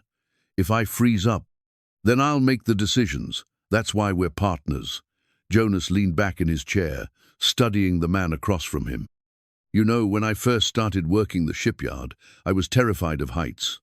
Couldn't climb a mast without my hands shaking. Big Jim used to say that courage isn't about not being afraid, it's about being afraid and doing the job anyway. And did you get over it? The fear of heights? Nope. Still hate being up high. But I learned to work with it, to use it. Fear keeps you careful, keeps you from taking stupid risks. Jonas gestured toward the stack of safety protocols they'd been reviewing. All this planning, all these backup procedures, that's fear working for us instead of against us. Damien was quiet for a long moment, processing this perspective. The board doesn't know about the accident, about my issues with water operations. They don't need to know. What matters is that you and I understand the challenges we're facing, both technical and personal. Margaret Thornfield would use it against me if she found out. Proof that I'm emotionally unstable, unfit for leadership. Jonas thought about the corporate attorney's cold efficiency, her willingness to dismantle lives for quarterly profit margins. Margaret Thornfield would use your breakfast cereal choice against you if she thought it would help her agenda. Don't give her the power to define your worth. A soft knock interrupted their conversation, and Tommy appeared in the doorway, still moving with the careful deliberation that marked his ongoing recovery. Over the past month, as Damien had become a more frequent presence in their lives, the boy had developed an easy familiarity with the billionaire that never failed to surprise Jonas. "Dad, Mrs. Chen says dinner's ready," and she made extra because she knew Mr. Hawthorne would be here. Tommy grinned at Damien. "She says you're too skinny." Damien smiled, and for a moment the corporate executive disappeared entirely, replaced by someone who looked genuinely happy to be included in a family dinner. "Tell Mrs. Chen I appreciate her concern for my nutritional welfare. She also says you should eat more vegetables and less takeout." Tommy's expression grew serious. "Are you guys fighting? You both look upset." Jonas exchanged a glance with Damien, reminded once again of his son's perceptive nature. "Not fighting, buddy. Just talking about work stuff. Complicated work stuff." "The boat project?" "The boat project," Damien confirmed. "We're trying to figure out how to make it work safely." Tommy considered this with the gravity of someone who'd spent years navigating medical procedures and uncertain outcomes. "My doctors always say the scariest procedures are the ones that help the most. Maybe boat projects are like that too." After dinner, As Mrs. Chen cleared the dishes and Tommy settled in with homework, Jonas and Damien returned to the study to continue their planning. The photograph remained visible in the open drawer, a reminder of vulnerability and resilience in equal measure. "The crew selection is almost complete," Jonas said, consulting his tablet. 15 experienced mariners, all with cold weather certification, but we're still missing a key position. "Which one?" "Ice pilot. Someone with experience navigating in heavy ice conditions." Jonas pulled up a list of candidates, their qualifications impressive but incomplete. "Everyone on this list has Arctic experience, but none of them have worked with cargo vessels in these specific routes." Damien studied the candidates, noting the gaps in their experience. "What about local knowledge, someone who knows these waters intimately?" "That's the problem. The routes we're planning to test have never been used for commercial shipping. The local pilots know the coastal areas, but the deep Arctic passages are uncharted territory. So we're essentially writing the book as we go." "Exactly. Which means our ice pilot needs to be someone who can think on their feet, adapt to conditions they've never seen before." Jonas scrolled through the list one more time. "Someone who understands that sometimes the best navigation comes from admitting what you don't know." Damien looked up from his own notes, understanding the implication. "You're talking about me." "I'm talking about someone who's faced impossible conditions before and found a way to survive. Someone who understands that fear can be a navigation tool if you use it right." The idea hung in the air between them, radical and obvious at the same time. Damien, as ice pilot, would bring the project full circle, the corporate executive learning, the practical side of his own industry, the traumatized child confronting his deepest fears in service of something larger than himself. "I don't have the certification," Damien said, but his voice lacked conviction. "Certification can be earned, experience can't." Jonas closed his tablet and looked directly at his partner. "The question is whether you're willing to face your demons in service of this project." Damien stared at the photograph in the open drawer, seeing not just his childhood trauma, but also the beginning of a journey that had led him to this moment. "If I do this, if I become the ice pilot, there's no backing out when conditions get rough." "No backing out," Jonas agreed, "but also no second-guessing from board members who've never been on a boat in their lives. Margaret will say I'm grandstanding, trying to create a media narrative. Let her. By the time we're done proving this concept, her opinion won't matter." Jonas stood up, feeling the weight of the decision they were making. "The question is, do you trust yourself to guide a ship through ice that's never been navigated before?" Damien looked at the photograph one more time, then closed the drawer with deliberate finality. "No, but I trust us to do it together. Then we have our ice pilot."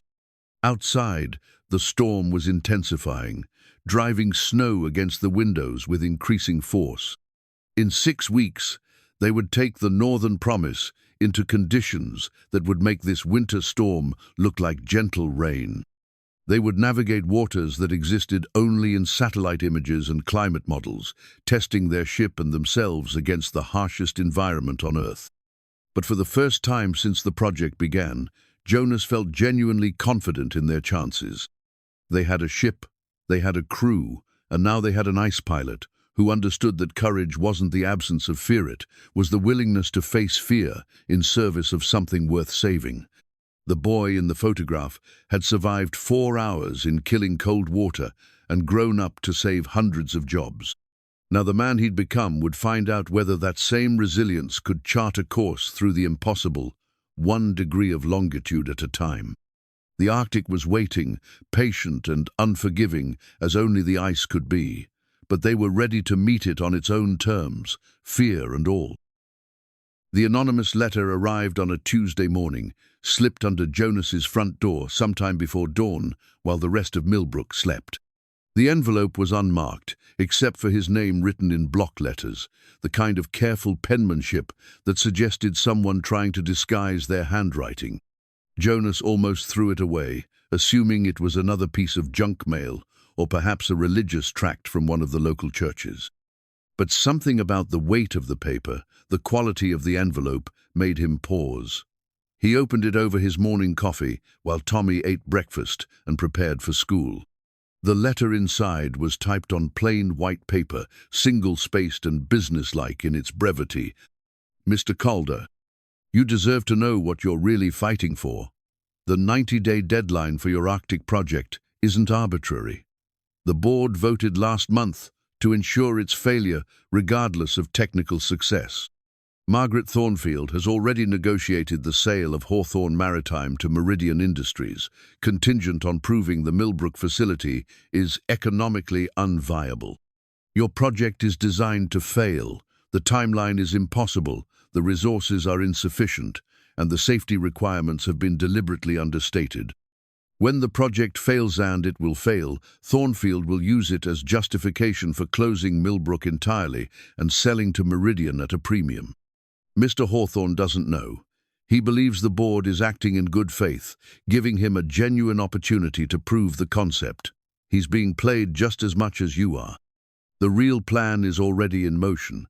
Meridian has teams standing by to begin asset liquidation the moment the sale is approved. The Millbrook workforce will be terminated within 48 hours of the acquisition.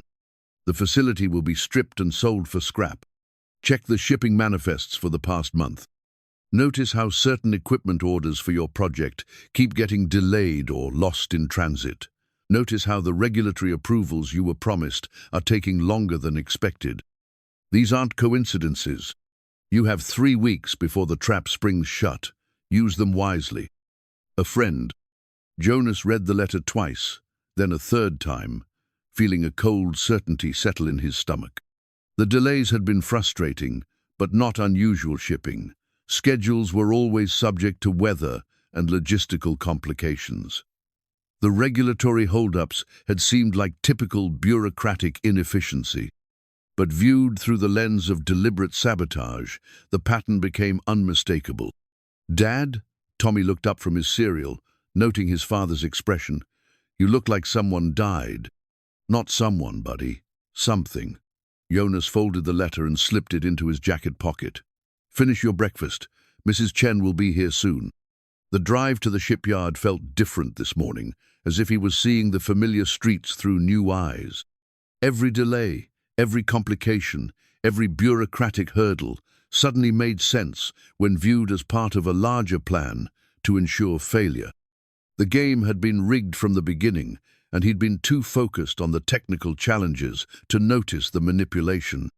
The Northern Promise sat in dry dock, her hull modifications 70% complete despite the equipment delays.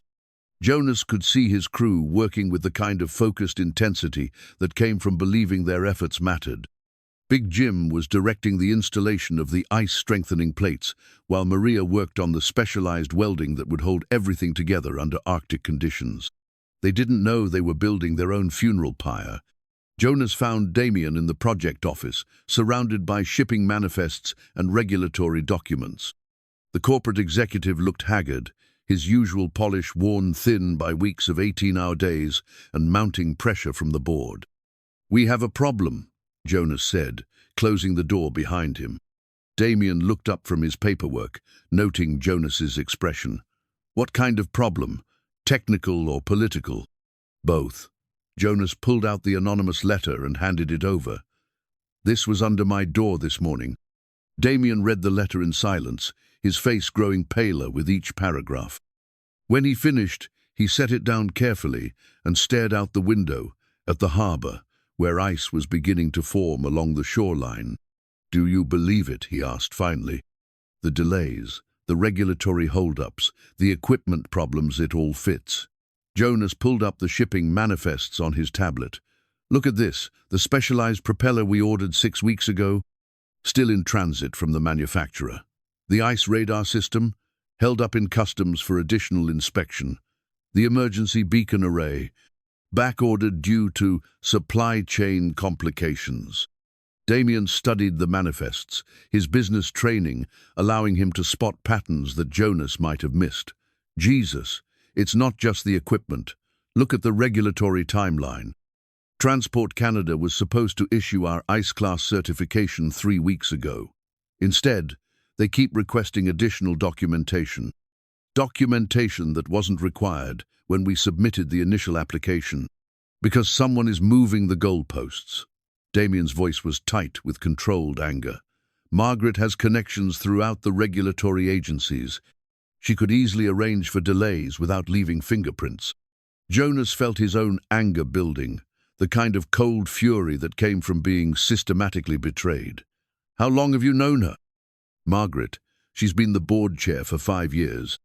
My father brought her in to provide legal oversight during the expansion into international markets. Damien paused, a new understanding dawning. She was also instrumental in negotiating the pension fund investments that went bad. The ones that bankrupted the retirement accounts of everyone who works here. The same ones. At the time, she convinced the board that diversifying into high-yield instruments was necessary to keep pace with inflation. When those investments failed, she argued that cutting benefits was the only way to keep the fund solvent. Jonas absorbed this information, seeing the larger pattern of manipulation and betrayal. She's been positioning for this takeover for years. The pension fund collapse, the workforce reductions, now the sabotage of our projectids, all designed to make Hawthorne Maritime look like a failing company ripe for acquisition. While she collects a massive consulting fee from Meridian for facilitating the sale, Damien stood up abruptly, pacing to the window. My own board chair has been working to destroy my company, and I've been too focused on quarterly reports to notice. The question is, what do we do about it? Damien turned from the window, his expression hardening into something Jonas had never seen before, not the corporate executive or the traumatized child, but something altogether more dangerous. We expose her. We document everything, gather evidence, and present it to the full board. And if the rest of the board is in on it, then we take it public.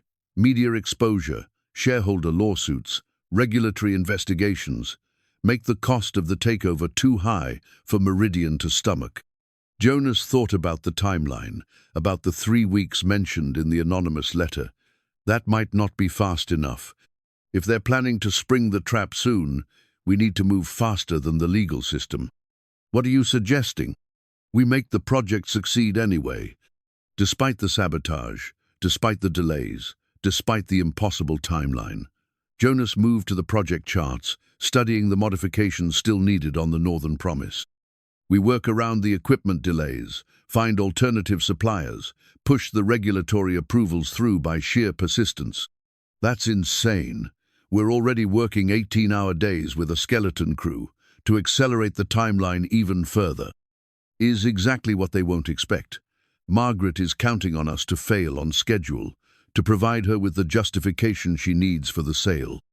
If we succeed 3 weeks early, if we prove the concept works before she can spring her trap, it changes everything. Damien stared at the project timeline, calculating the impossibility of what Jonas was proposing. Even if we could finish the modifications ahead of schedule, the regulatory approvals can be fast-tracked if we apply the right pressure. Emergency authorizations, provisional certifications, appeals to the highest levels of government. Jonas felt his engineering mind engaging with the challenge, seeing possibilities where others saw only obstacles. It means calling in every favor, working every connection, risking everything on a single roll of the dice.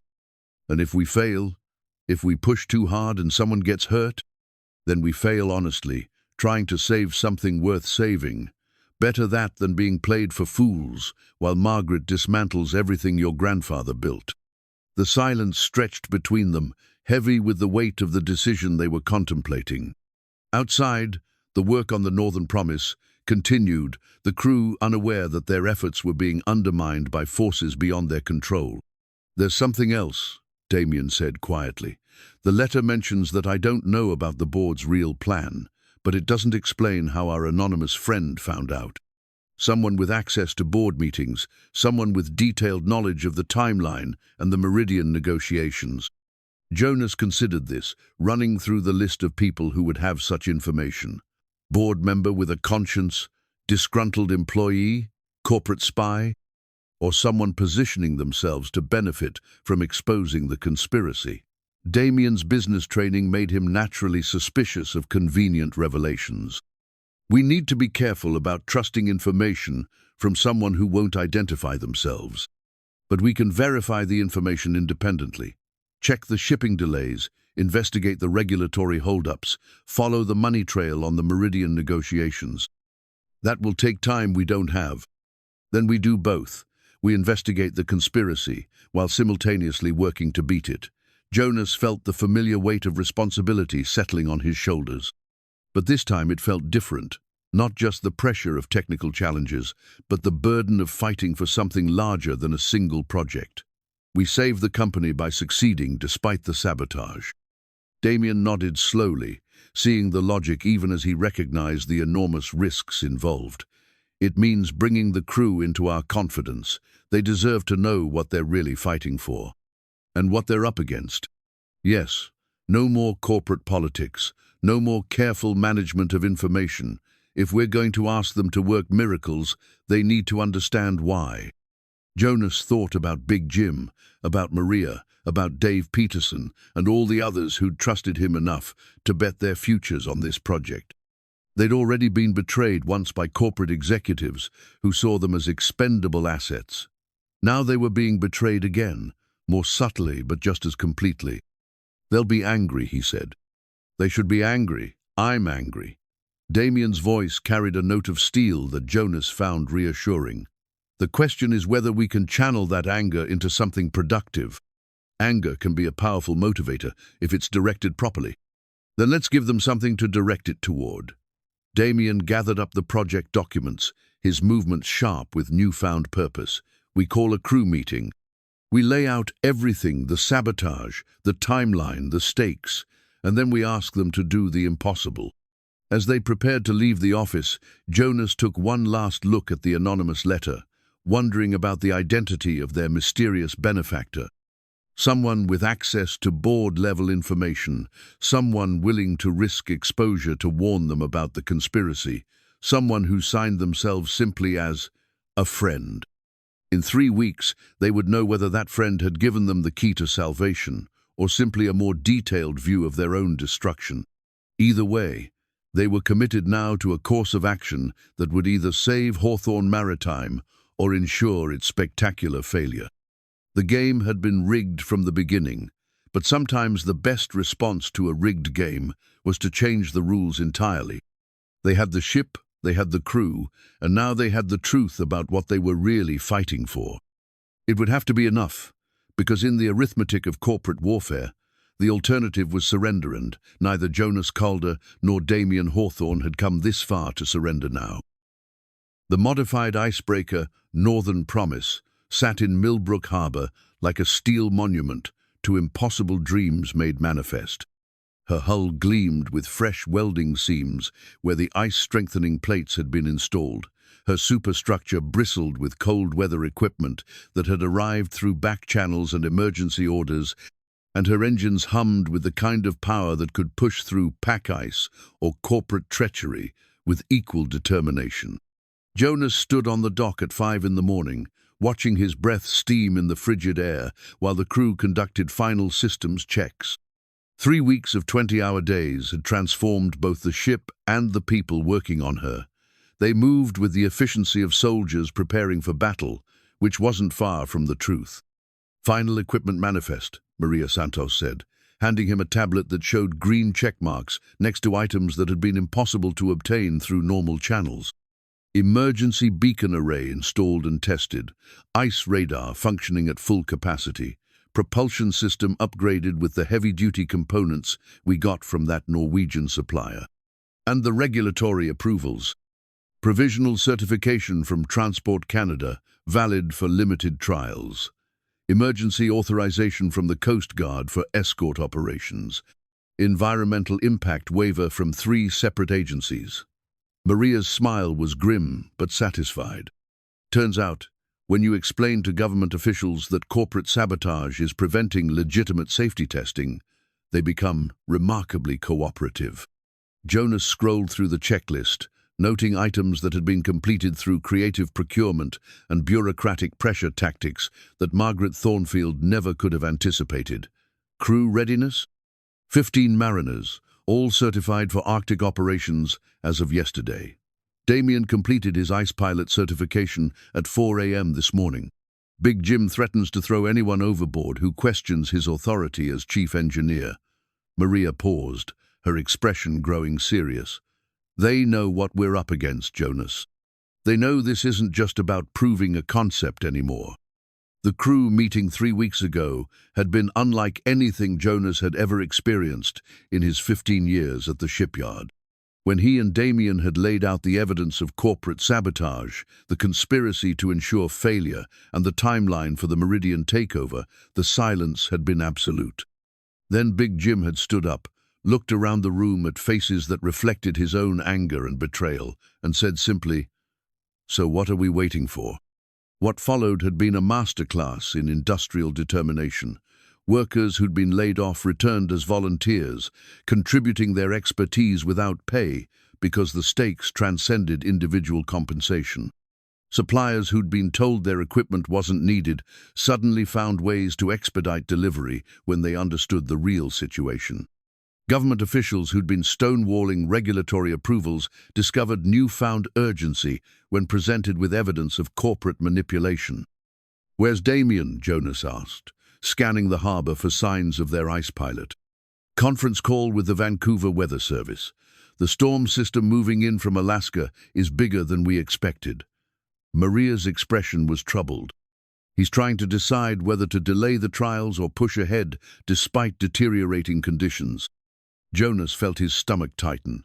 They'd planned for challenging weather. Arctic trials were supposed to test the ship's capabilities under extreme conditions. But the difference between controlled difficulty and life-threatening danger was measured in degrees of wind speed and ice thickness that could shift without warning. Damien appeared at the top of the gangway, his face grim with the kind of news that no one wanted to hear. "Weather update," he called down to the dock. "The storm's intensifying faster than the models predicted. We're looking at sustained winds of 40 knots, gusting to 60, with visibility dropping to near zero. That's outside our safety parameters," Jonas said, though he could already see the dilemma in Damien's expression. "It's also our last chance before Margaret springs her trap. I've got reliable intelligence that the board is meeting tomorrow morning to vote on the Meridian sale. If we don't complete successful trials before then, the project gets classified as a failure regardless of what we accomplish afterward." The crew gathered around them on the dock, their faces reflecting the same calculation that Jonas was wrestling with. Delay the trials and face certain defeat through corporate manipulation. Proceed with the trials and risk lives in conditions that pushed beyond acceptable safety margins. "What does the Coast Guard say?" Big Jim asked, his engineering background making him naturally focused on worst-case scenarios. "They'll provide escort vessels as planned, but they're recommending postponement until the storm passes." Damien's voice carried the weight of someone forced to choose between bad options and worse ones. "Their icebreaker, Arcturus, will accompany us, but in these conditions, rescue operations become extremely complicated." Dave Peterson, who'd been quietly studying the weather data on his tablet, looked up with the expression of someone who'd found something troubling. "The ice conditions are changing too. The storm is breaking up the pack ice, creating pressure ridges and open leads that weren't there yesterday. We could find ourselves navigating through a moving maze." Jonas thought about the anonymous letter, about Margaret Thornfield's carefully orchestrated plan to destroy everything his grandfather had built. 3 weeks of impossible work had brought them to this momentous chance to prove their concept or die trying, with no middle ground between success and catastrophe. "Crew vote," he said finally. "Everyone who's going on this trial gets a say in whether we proceed or postpone.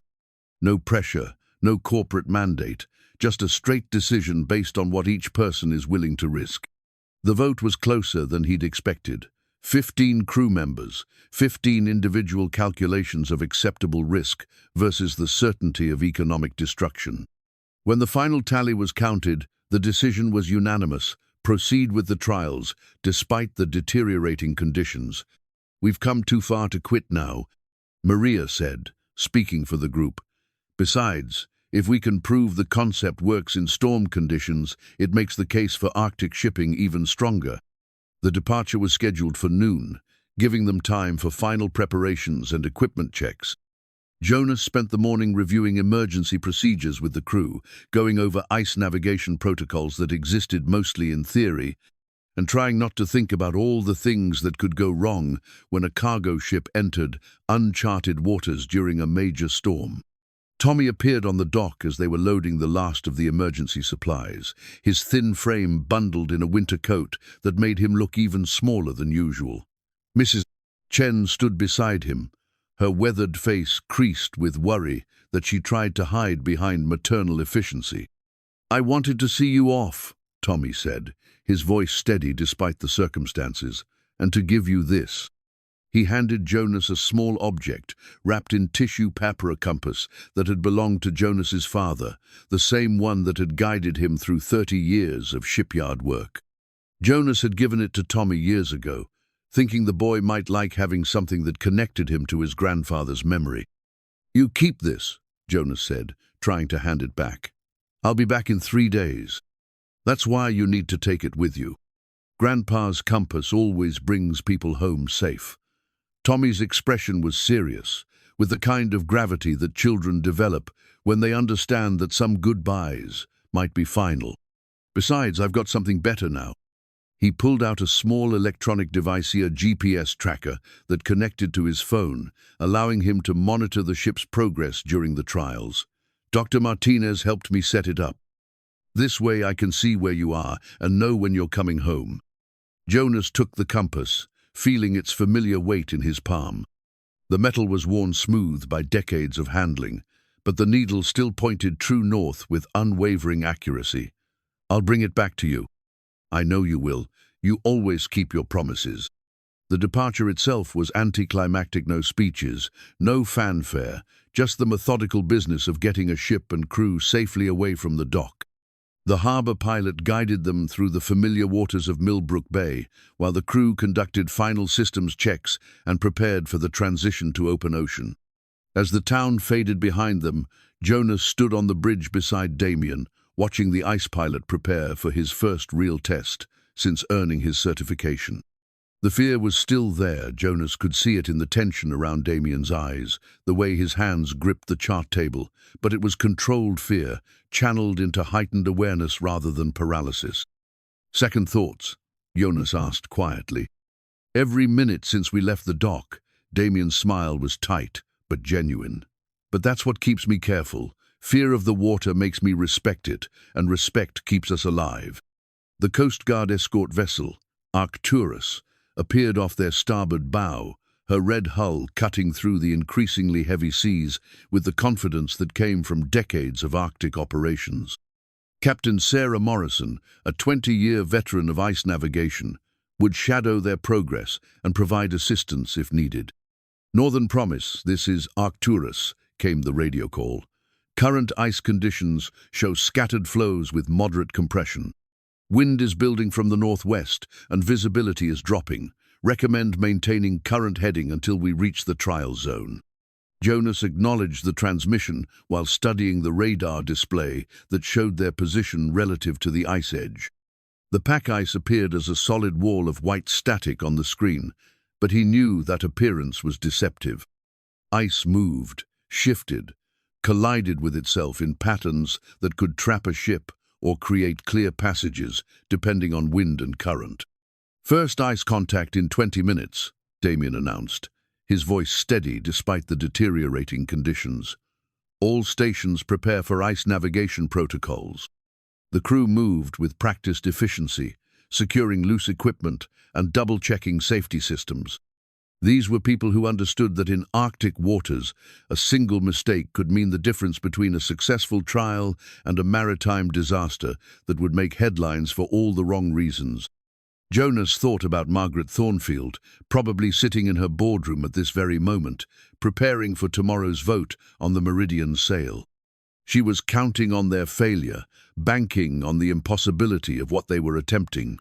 In her calculations, the combination of sabotage, impossible timelines, and dangerous conditions would ensure that the Northern Promise either failed to complete its trials or suffered a catastrophic accident that would justify shuttering the entire Millbrook operation. What she hadn't counted on was the determination of people who had nothing left to lose and everything to fight for. The anonymous letter had given them the truth about what they were facing, but it had also given them something more valuable than knowledge, that their struggle mattered, that their success or failure would determine not just their own futures, but the fate of everyone who depended on Hawthorne Maritime for their livelihood. The first ice appeared as a white line on the horizon, growing larger and more substantial as they approached. What had looked like a solid barrier from a distance resolved into individual floes, ranging in size from automobiles to city blocks, grinding against each other with sounds like distant thunder. "Ice pilot to engine room," Damien called over the intercom. "Reduce speed to 5 knots and prepare for variable loads on the propulsion system." Big Jim's voice crackled back through the speakers. "Engine room ready. Give us hell, ice pilot." Jonas felt a smile tugging at his lips despite the gravity of the situation. Whatever happened in the next 72 hours, they would face it as a crew united by shared purpose and mutual trust, rather than divided by corporate politics and hidden agendas. The Northern Promise entered the ice field with the determination of a ship that had been built for this moment, her reinforced hull designed to meet the Arctic on its own terms.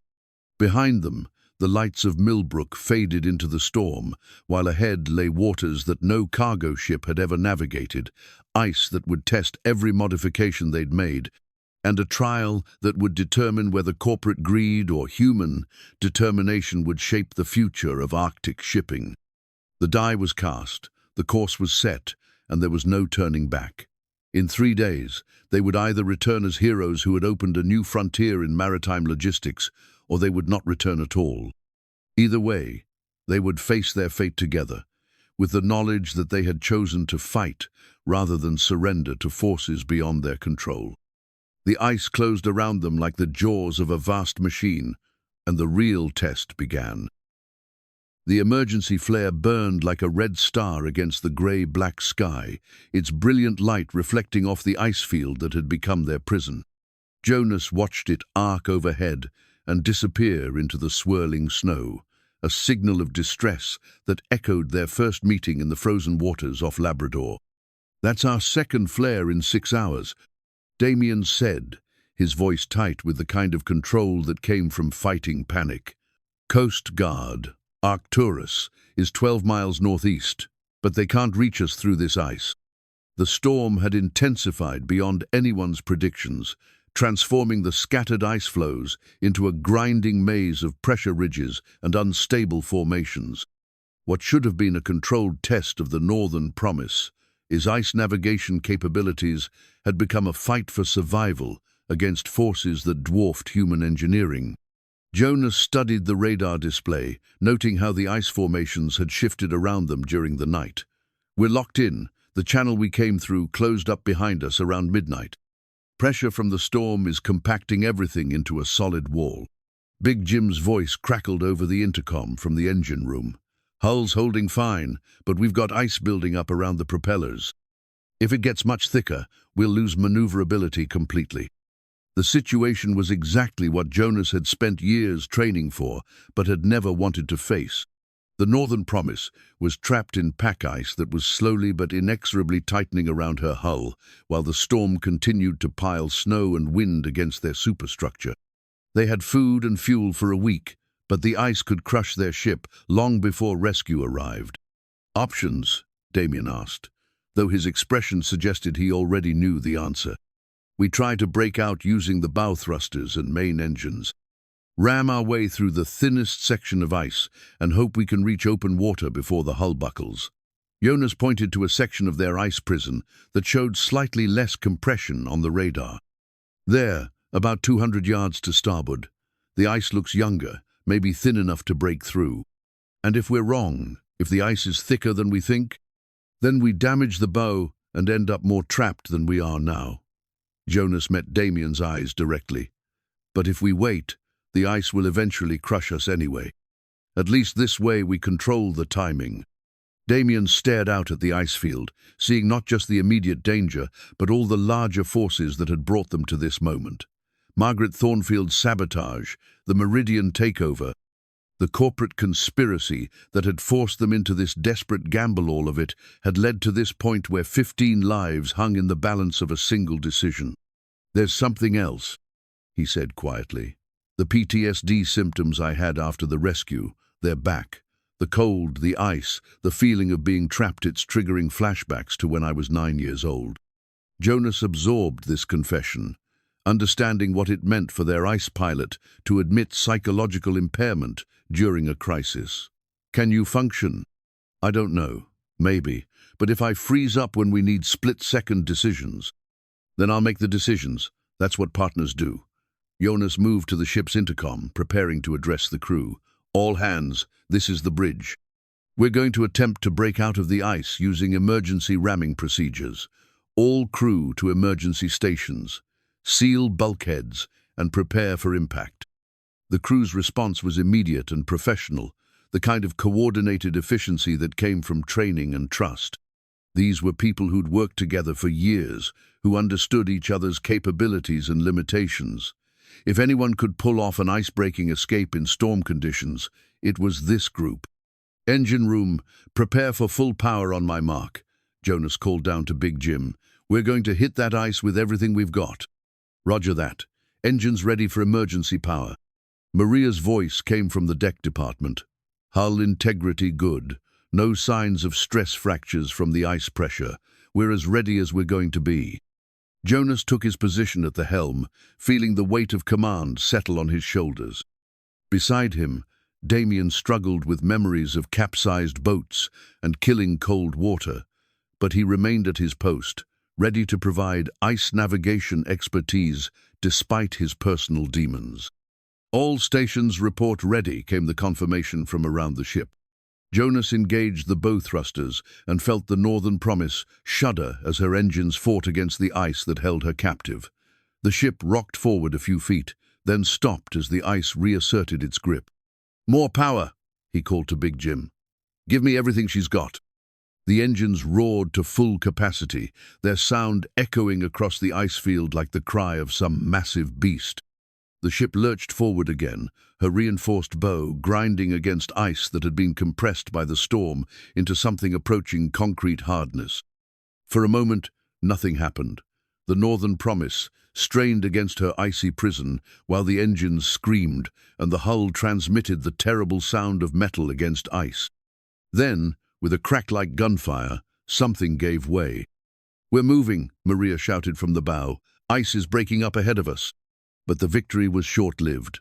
As they broke through the first barrier, the ice behind them shifted and closed, cutting off any possibility of retreat. They were committed now to breaking through to open water or being crushed in the attempt. 10 degrees starboard," Damien called out, his ice pilot training overriding his psychological distress. "There's a weakness in the formation at bearing 090.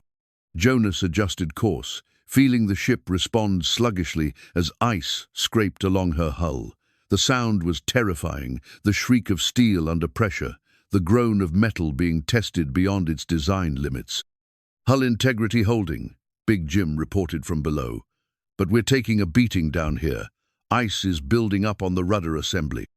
They pushed forward yard by yard, the Northern Promise, functioning less like a ship and more like a giant ice-breaking machine. Each forward movement required maximum engine power. Each turn demanded split-second timing to avoid ice formations that could hole their hull. "Contact bearing 270, came a shout from the radio room. "Coast Guard, Arcturus, attempting to reach us through the ice field."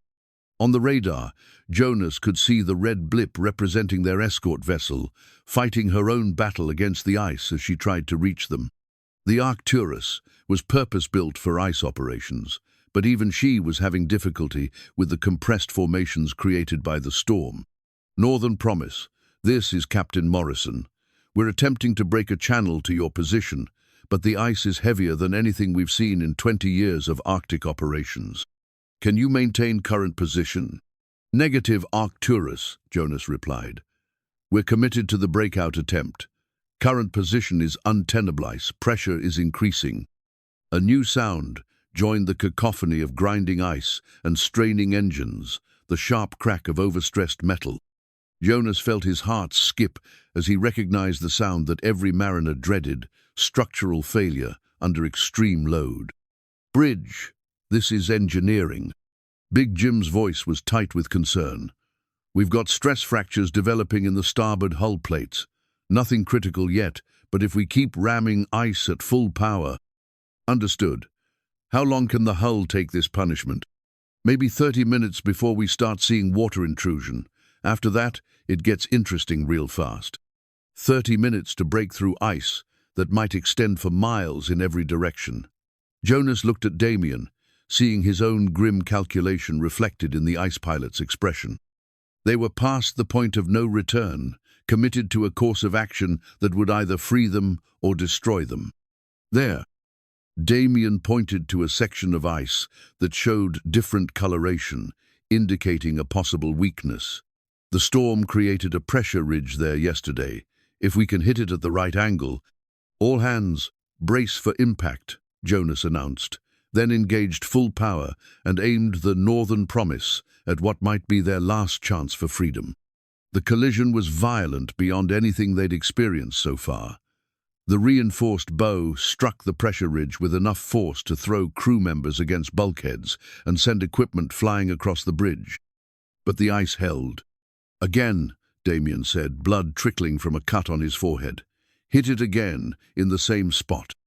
Jonas backed the ship away, as far as the ice would allow, then charged forward once more. This time, the impact was accompanied by a sound like breaking glass as the pressure ridge finally gave way. "We're through!" Maria's voice carried a note of disbelief. "Open water ahead." But as the Northern Promise broke free of the ice field, a new crisis emerged. The radar screen showed contact bearings that shouldn't exist to the vessels in waters that were supposed to be empty. "Unknown contacts bearing 180, the radar operator reported. 3 vessels, possibly fishing boats, appears to be in distress. Jonas grabbed binoculars and scanned the horizon, spotting the dark shapes of what appeared to be a small fishing fleet caught in the same storm that had trapped them. The boats were clearly in trouble, wallowing in heavy seas without the ice protection that had been both curse and blessing for the Northern Promise. "They're taking on water," Damien said, studying the vessels through his own binoculars. "Looks like they were trying to ride out the storm in the lee of the ice field when it shifted." Jonas felt the familiar weight of impossible choices settling on his shoulders. The Northern Promise had just escaped from a situation that could have killed them all. Their hull was damaged and their fuel reserves were low. The smart move, the safe move, would be to head directly for open water and radio the Coast Guard about the distressed fishing boats. But 3 boats full of people were dying in the storm, and the Northern Promise was the only vessel in position to help them. "How many people are we talking about?" he asked. "Hard to tell from this distance, but fishing boats that size usually carry crews of 4 to 6 each. Maybe 20 people total." Damien's voice carried the weight of someone who understood the mathematics of maritime rescue. "The water temperature is 28 degrees. Without survival suits, they've got maybe 10 minutes once they hit the water. Can we reach them? The nearest boat is taking on water fast. If we're going to help, it has to be now." Jonas keyed the intercom to address the crew. "All hands, we have multiple vessels in distress bearing 180. We're going to attempt rescue operations despite our own damage. Emergency response teams to stations." The response was immediate and unquestioning. These were people who understood that maritime law and basic humanity demanded assistance to vessels in distress, regardless of the personal cost.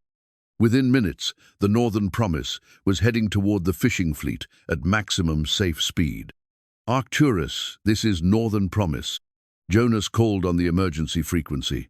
"We have multiple vessels in distress at our current position, requesting immediate assistance for mass rescue operations." Captain Morrison's voice crackled back through heavy static. "Understood, Northern Promise. We're fighting through the ice field, but estimate 40 minutes to your position. Can you maintain rescue operations until we arrive?" "Affirmative." beginning rescue operations now. The first fishing boat was listing heavily to starboard when they reached it, her crew already abandoning ship into life rafts that were being battered by 30-foot seas. The Northern Promise positioned herself to provide a lee, creating a relatively calm pocket of water where the rescue could take place. "Lower the rescue boat," Jonas ordered, watching Maria and her deck crew prepare the small craft that would transfer survivors from the life rafts to their ship.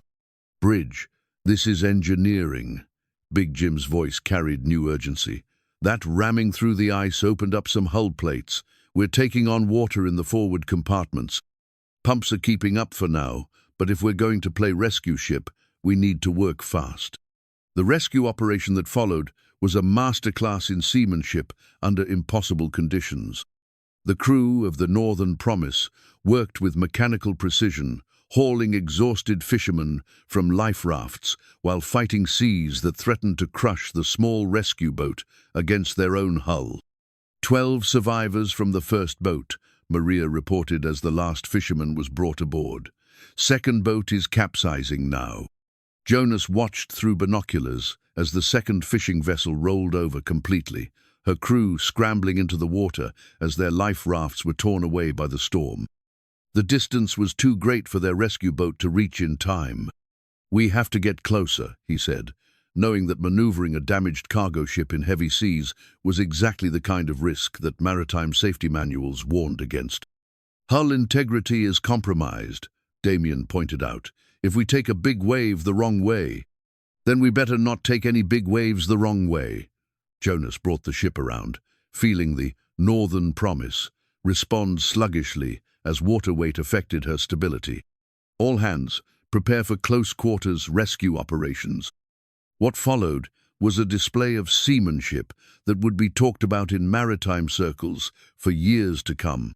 The Northern Promise, damaged and taking on water, positioned herself to shield the capsized fishing boat's crew from the worst of the storm, while her own crew performed miracles of rescue coordination.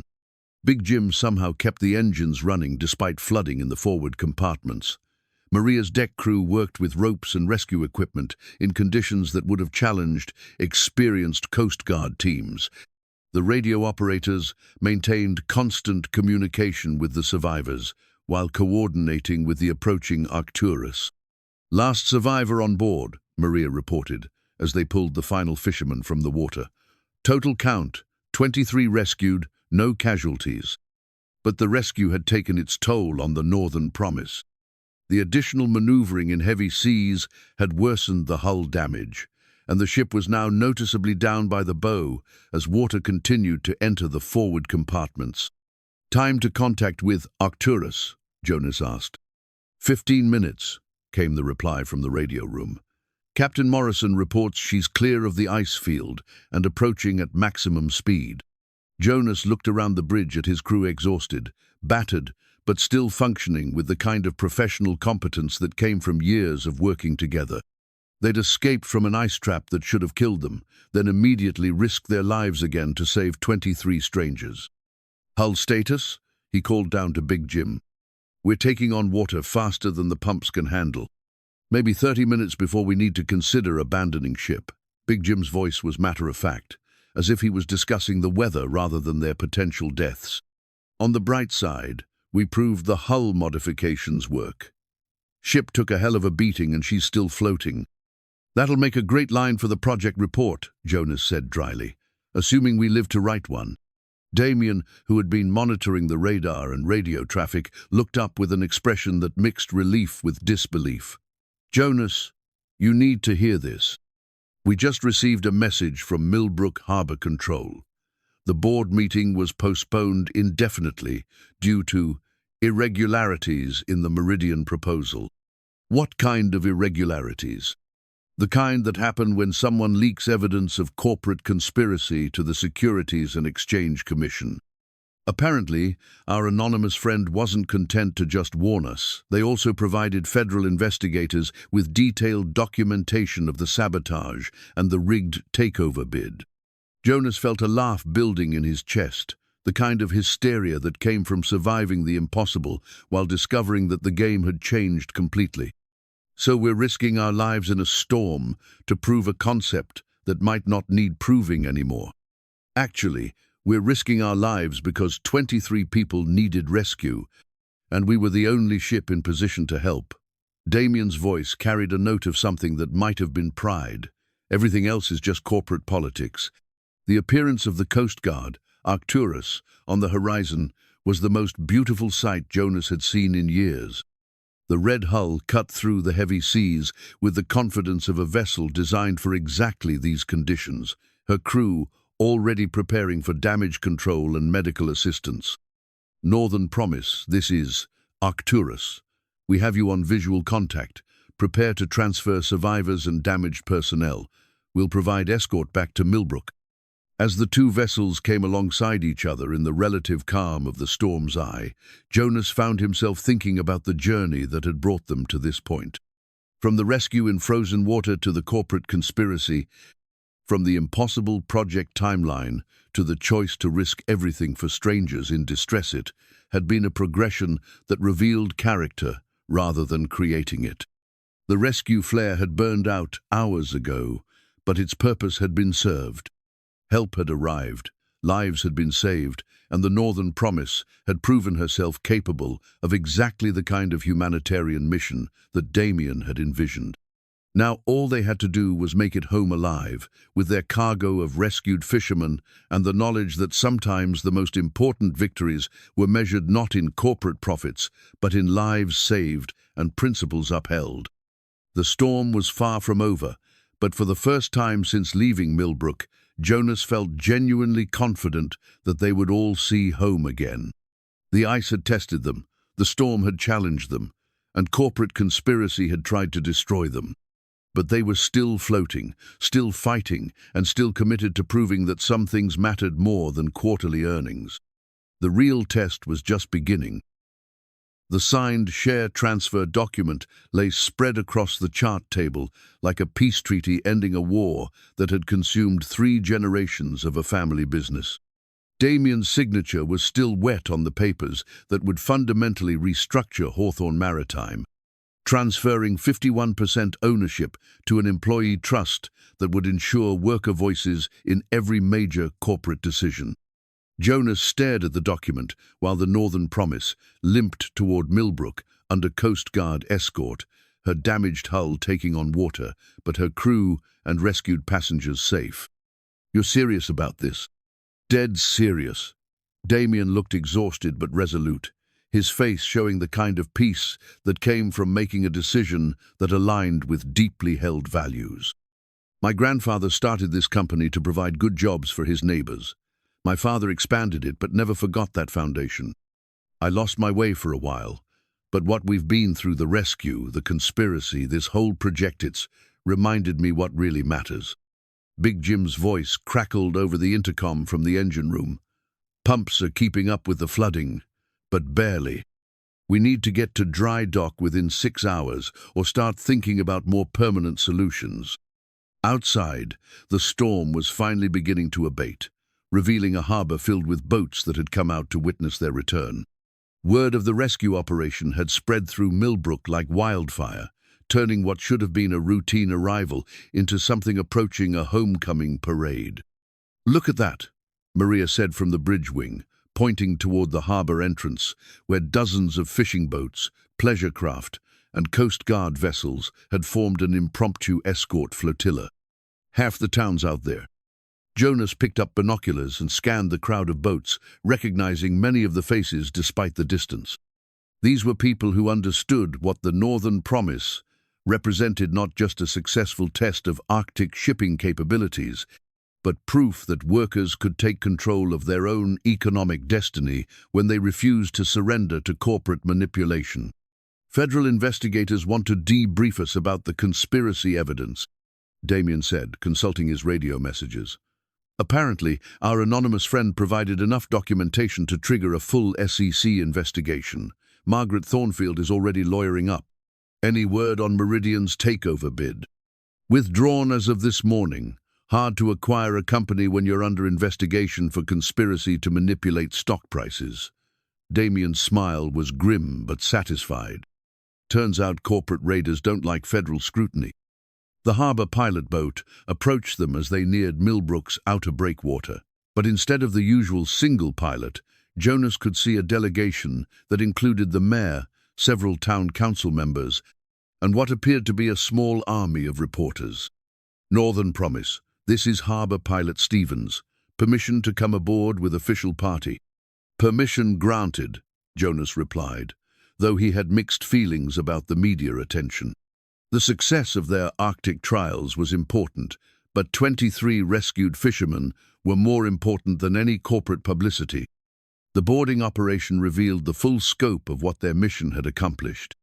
The rescued fishermen, warmed and fed by the Northern Promise crew, emerged onto the deck to find themselves facing cameras and microphones from news organizations across New England.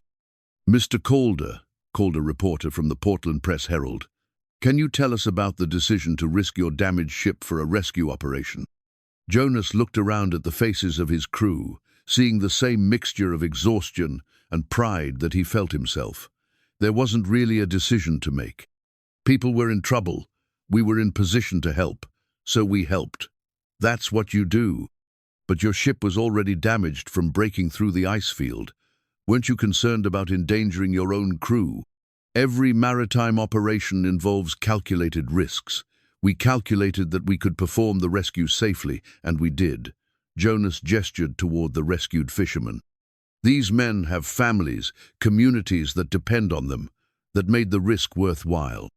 Mayor Patricia Kowalski-Big, Jim's sister, as it turned out, stepped forward with the kind of authority that came from 30 years of municipal politics. Mr. Politics Calder, on behalf of the town of Millbrook, I'd like to thank you and your crew for proving that this community still produces heroes when they're needed. The official reception continued for another hour, with speeches and presentations that Jonas endured with as much grace as he could muster. The real celebration would come later, when the crew could gather without cameras and microphones to process what they'd accomplished. Dr. Martinez appeared on the dock as they were finally securing the Northern Promise to her berth, Tommy beside her with the kind of excitement that only a 12-year-old could maintain despite the late hour. "Dad," Tommy called out as Jonas descended the gangway, "I tracked your whole trip on the GPS. When you disappeared into the storm for 6 hours, I thought," his voice caught, and he pressed himself against his father with the fierce intensity of someone who'd been genuinely afraid. "I'm okay, buddy. We're all okay." Jonas held his son close, feeling the reality of their safe return settling into his bones. "How are you feeling? Any problems with your treatment?" "Dr. Martinez says my numbers are the best they've ever been. The new insurance covered everything, and the experimental treatment is working better than anyone expected." Tommy pulled back to look at his father seriously. "But I was scared you wouldn't come back." "I promised I would, didn't I? And I always keep my promises." As the crowd began to disperse and the immediate chaos of their return settled into more manageable activity, Jonas found himself alone with Damien on the Northern Promise's deck. The ship showed the scars of her Arctic trial-dented hull plates, damaged railings, ice-abraded superstructure, but she was still afloat and still functional. "The share transfer will take a few weeks to complete," Damien said, leaning against the rail and looking out over the harbour, where the last of the escort boats were heading home. "Legal paperwork, regulatory approvals, all the bureaucratic machinery that makes democracy slow but legitimate. And Margaret Thornfield, under federal investigation for securities fraud, conspiracy, and breach of fiduciary duty. Her legal bills alone will probably bankrupt her." Damien's voice carried no satisfaction, just the weariness of someone who'd seen too much corporate corruption. "The other board members are claiming they were misled, which is probably true for most of them." Jonas thought about the anonymous letter that had started their race against time, the warning that had allowed them to expose the conspiracy before it could succeed. "Any word on who our mysterious friend was?" "Actually, yes. Rosa Martinez came forward this afternoon. Turns out she'd been documenting Margaret's suspicious activities for months, building a case but not sure who to trust with it. Damien smiled for the first time since their return. When she saw what we were trying to accomplish with the Arctic project, she decided to take the risk. Rosa Martinez, the administrative assistant who'd handed Jonas his pink slip months ago, who'd apologized for something that wasn't her fault, and then worked behind the scenes to expose the real villains.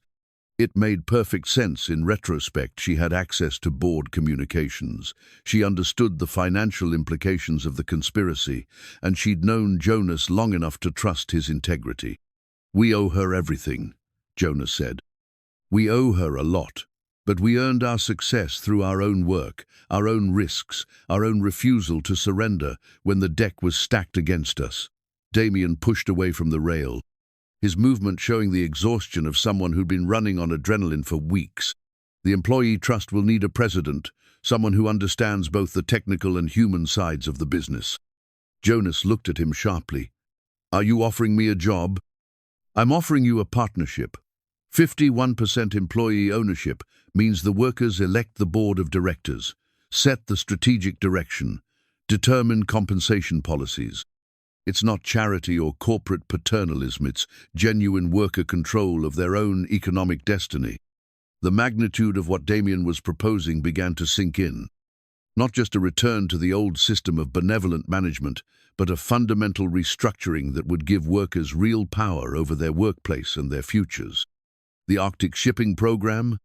Approved by the new board as soon as it's constituted. The trials proved the concept works, the rescue operation proved our crews can handle extreme conditions, and the federal contracts for humanitarian logistics are already being negotiated. Damien's voice gained strength as he spoke about the future they'd fought to create. "Within 2 years, we'll have the largest ice-class cargo fleet on the East Coast." Jonas thought about the journey that had brought them to this point, from the pink slip that had started everything to the share transfer document that would transform how American workers related to their employers.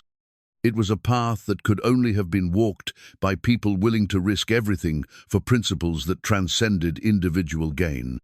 Tommy's medical expenses? Covered in perpetuity by the employee health plan, along with college tuition, if he's interested. Damien's smile was genuine now, free from the corporate polish that had once defined him. "The boy who gave me a handmade card in the hospital deserves every opportunity we can provide." As they walked down the gangway for the final time that night, Jonas felt the weight of leadership settling on his shoulders once again. But this time it felt different, not the burden of saving a failing project, but the responsibility of building something entirely new. The Northern Promise would go into dry dock for repairs, emerging stronger and better equipped for the Arctic missions that lay ahead. The crew would return to work with the knowledge that their labor had value beyond mere productivity, that their voices would shape the decisions that affected their lives. And in his pocket, Jonas still carried his father's compass, the needle pointing true north toward a future that balanced profit with purpose, efficiency with humanity, individual success with collective responsibility. The storm had passed, the ice had been conquered, and the conspiracy had been exposed. What remained was the harder work of building something better from the wreckage of what had been lost. But for the first time since receiving his termination notice, Jonas felt genuinely optimistic about the future, not just his own future, but the future of everyone who believed that work should be about more than just making other people rich. The Arctic had tested them and found them worthy. Now they would find out whether they were equally worthy of the trust placed in them by a community that had bet everything on their success. The compass needle pointed north, toward possibilities that hadn't existed before. They dared to chart a course through the impossible. The new shipyard blueprint spread across the conference table like a map of the future, its clean lines and innovative designs reflecting a vision that balanced technological advancement with human dignity. Spring sunlight streamed through the windows of what had once been Margaret Thornfield's boardroom, now transformed into the democratic heart of worker-owned Hawthorne Maritime. Jonas traced his finger along the proposed expansion plans, noting features that would have been unthinkable under the old corporate structure. A fully equipped medical clinic for workers and their families. Childcare facilities that would allow parents to balance career demands with family responsibilities. Training centers where experienced workers could pass their knowledge to the next generation while learning new skills themselves. The environmental impact assessment came back clean, Maria Santos reported, consulting her tablet. As the newly elected chair of the Worker Safety Committee, she'd become the unofficial guardian of the company's commitment to responsible operations. EPA says our new waste treatment system actually improves water quality in the harbor. Tommy Calder, now 13 and healthy enough to visit the shipyard regularly, looked up from the architectural drawings he'd been studying with the intense focus he brought to everything that interested him. "The Arctic fleet will dock here," he asked, pointing to a section of the plans that showed specialized berths for ice-class vessels. "That's right," Damien confirmed. 12 ships designed specifically for Arctic humanitarian logistics. Medical supply runs to remote communities, emergency evacuation capabilities, research support for climate scientists studying ice conditions. The transformation of Damien Hawthorne from corporate executive to worker advocate had been as dramatic as any other aspect of their shared journey.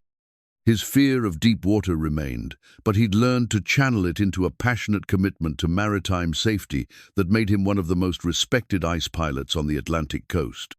"Federal contracts are locked in for the next 5 years, Big Jim added, his new title as Fleet Operations Manager carrying the same authority his old position as Chief Engineer had commanded.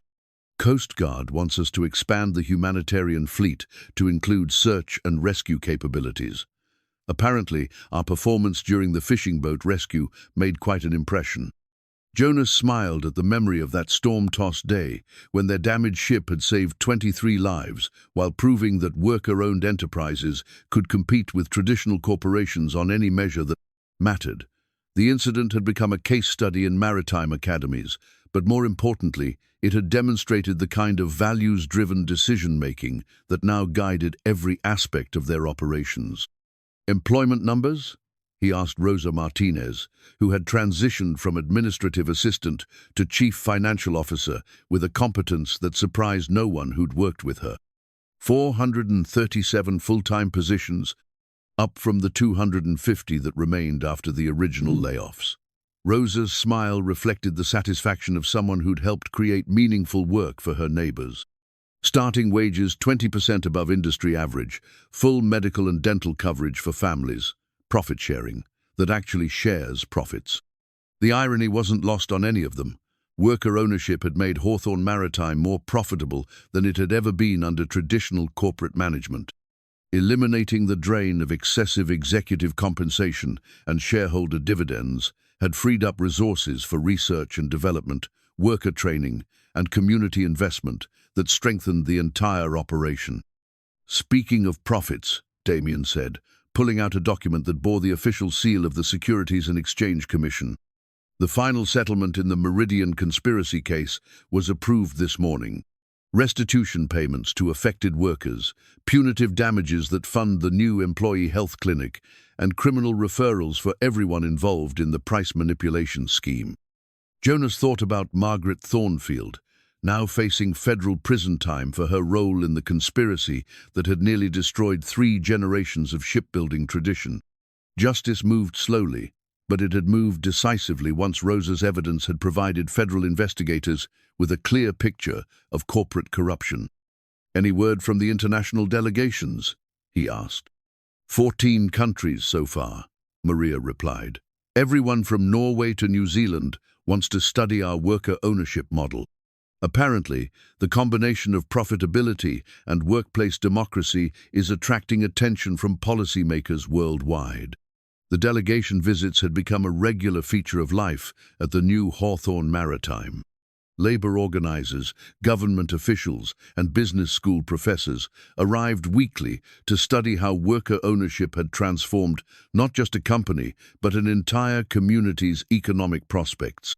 "Dr. Martinez wants to talk to you," Tommy said to Jonas, looking up from his tablet where he'd been monitoring the medical research program that his successful treatment had helped inspire. She says the cardiac treatment protocol you funded is ready for clinical trials at other hospitals.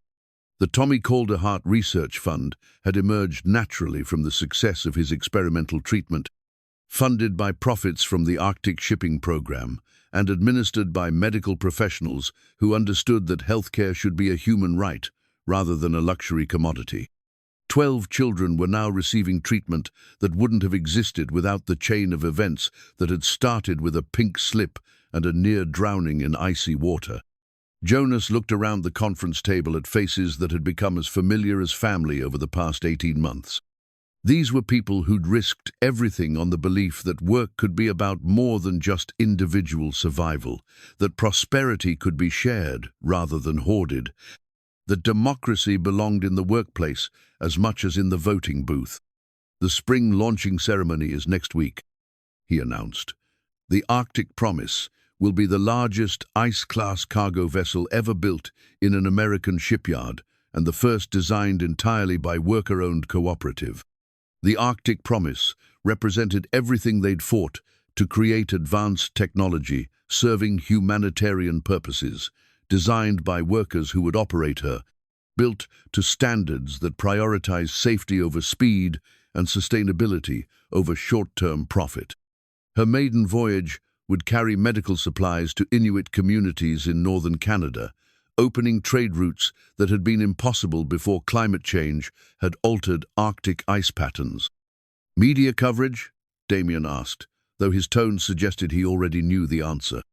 National networks, international maritime press, documentary filmmakers from 3 different countries, Rosa confirmed. The story of worker ownership succeeding where traditional capitalism failed has captured imaginations well beyond the shipping industry. But for Jonas, the real measure of their success wasn't media attention or academic study. It was the sight of his son, healthy and strong, engaged in work that mattered to him in a community that valued his contributions. Tommy had started an apprentice program that paired young people with experienced shipbuilders, ensuring that traditional skills would be preserved while innovative techniques were developed. "Mrs. Chen wants to know if you're coming to dinner tonight," Tommy said, grinning at Damien. "She's making your favorite dumplings, and she says you're still too skinny." Damien laughed, the sound carrying none of the tension that had characterized his corporate years. "Tell Mrs. Chen I wouldn't miss it. Her dumplings are the best part of any week." As the meeting broke up and people returned to their various responsibilities, Jonas remained behind, with the blueprint spread before him.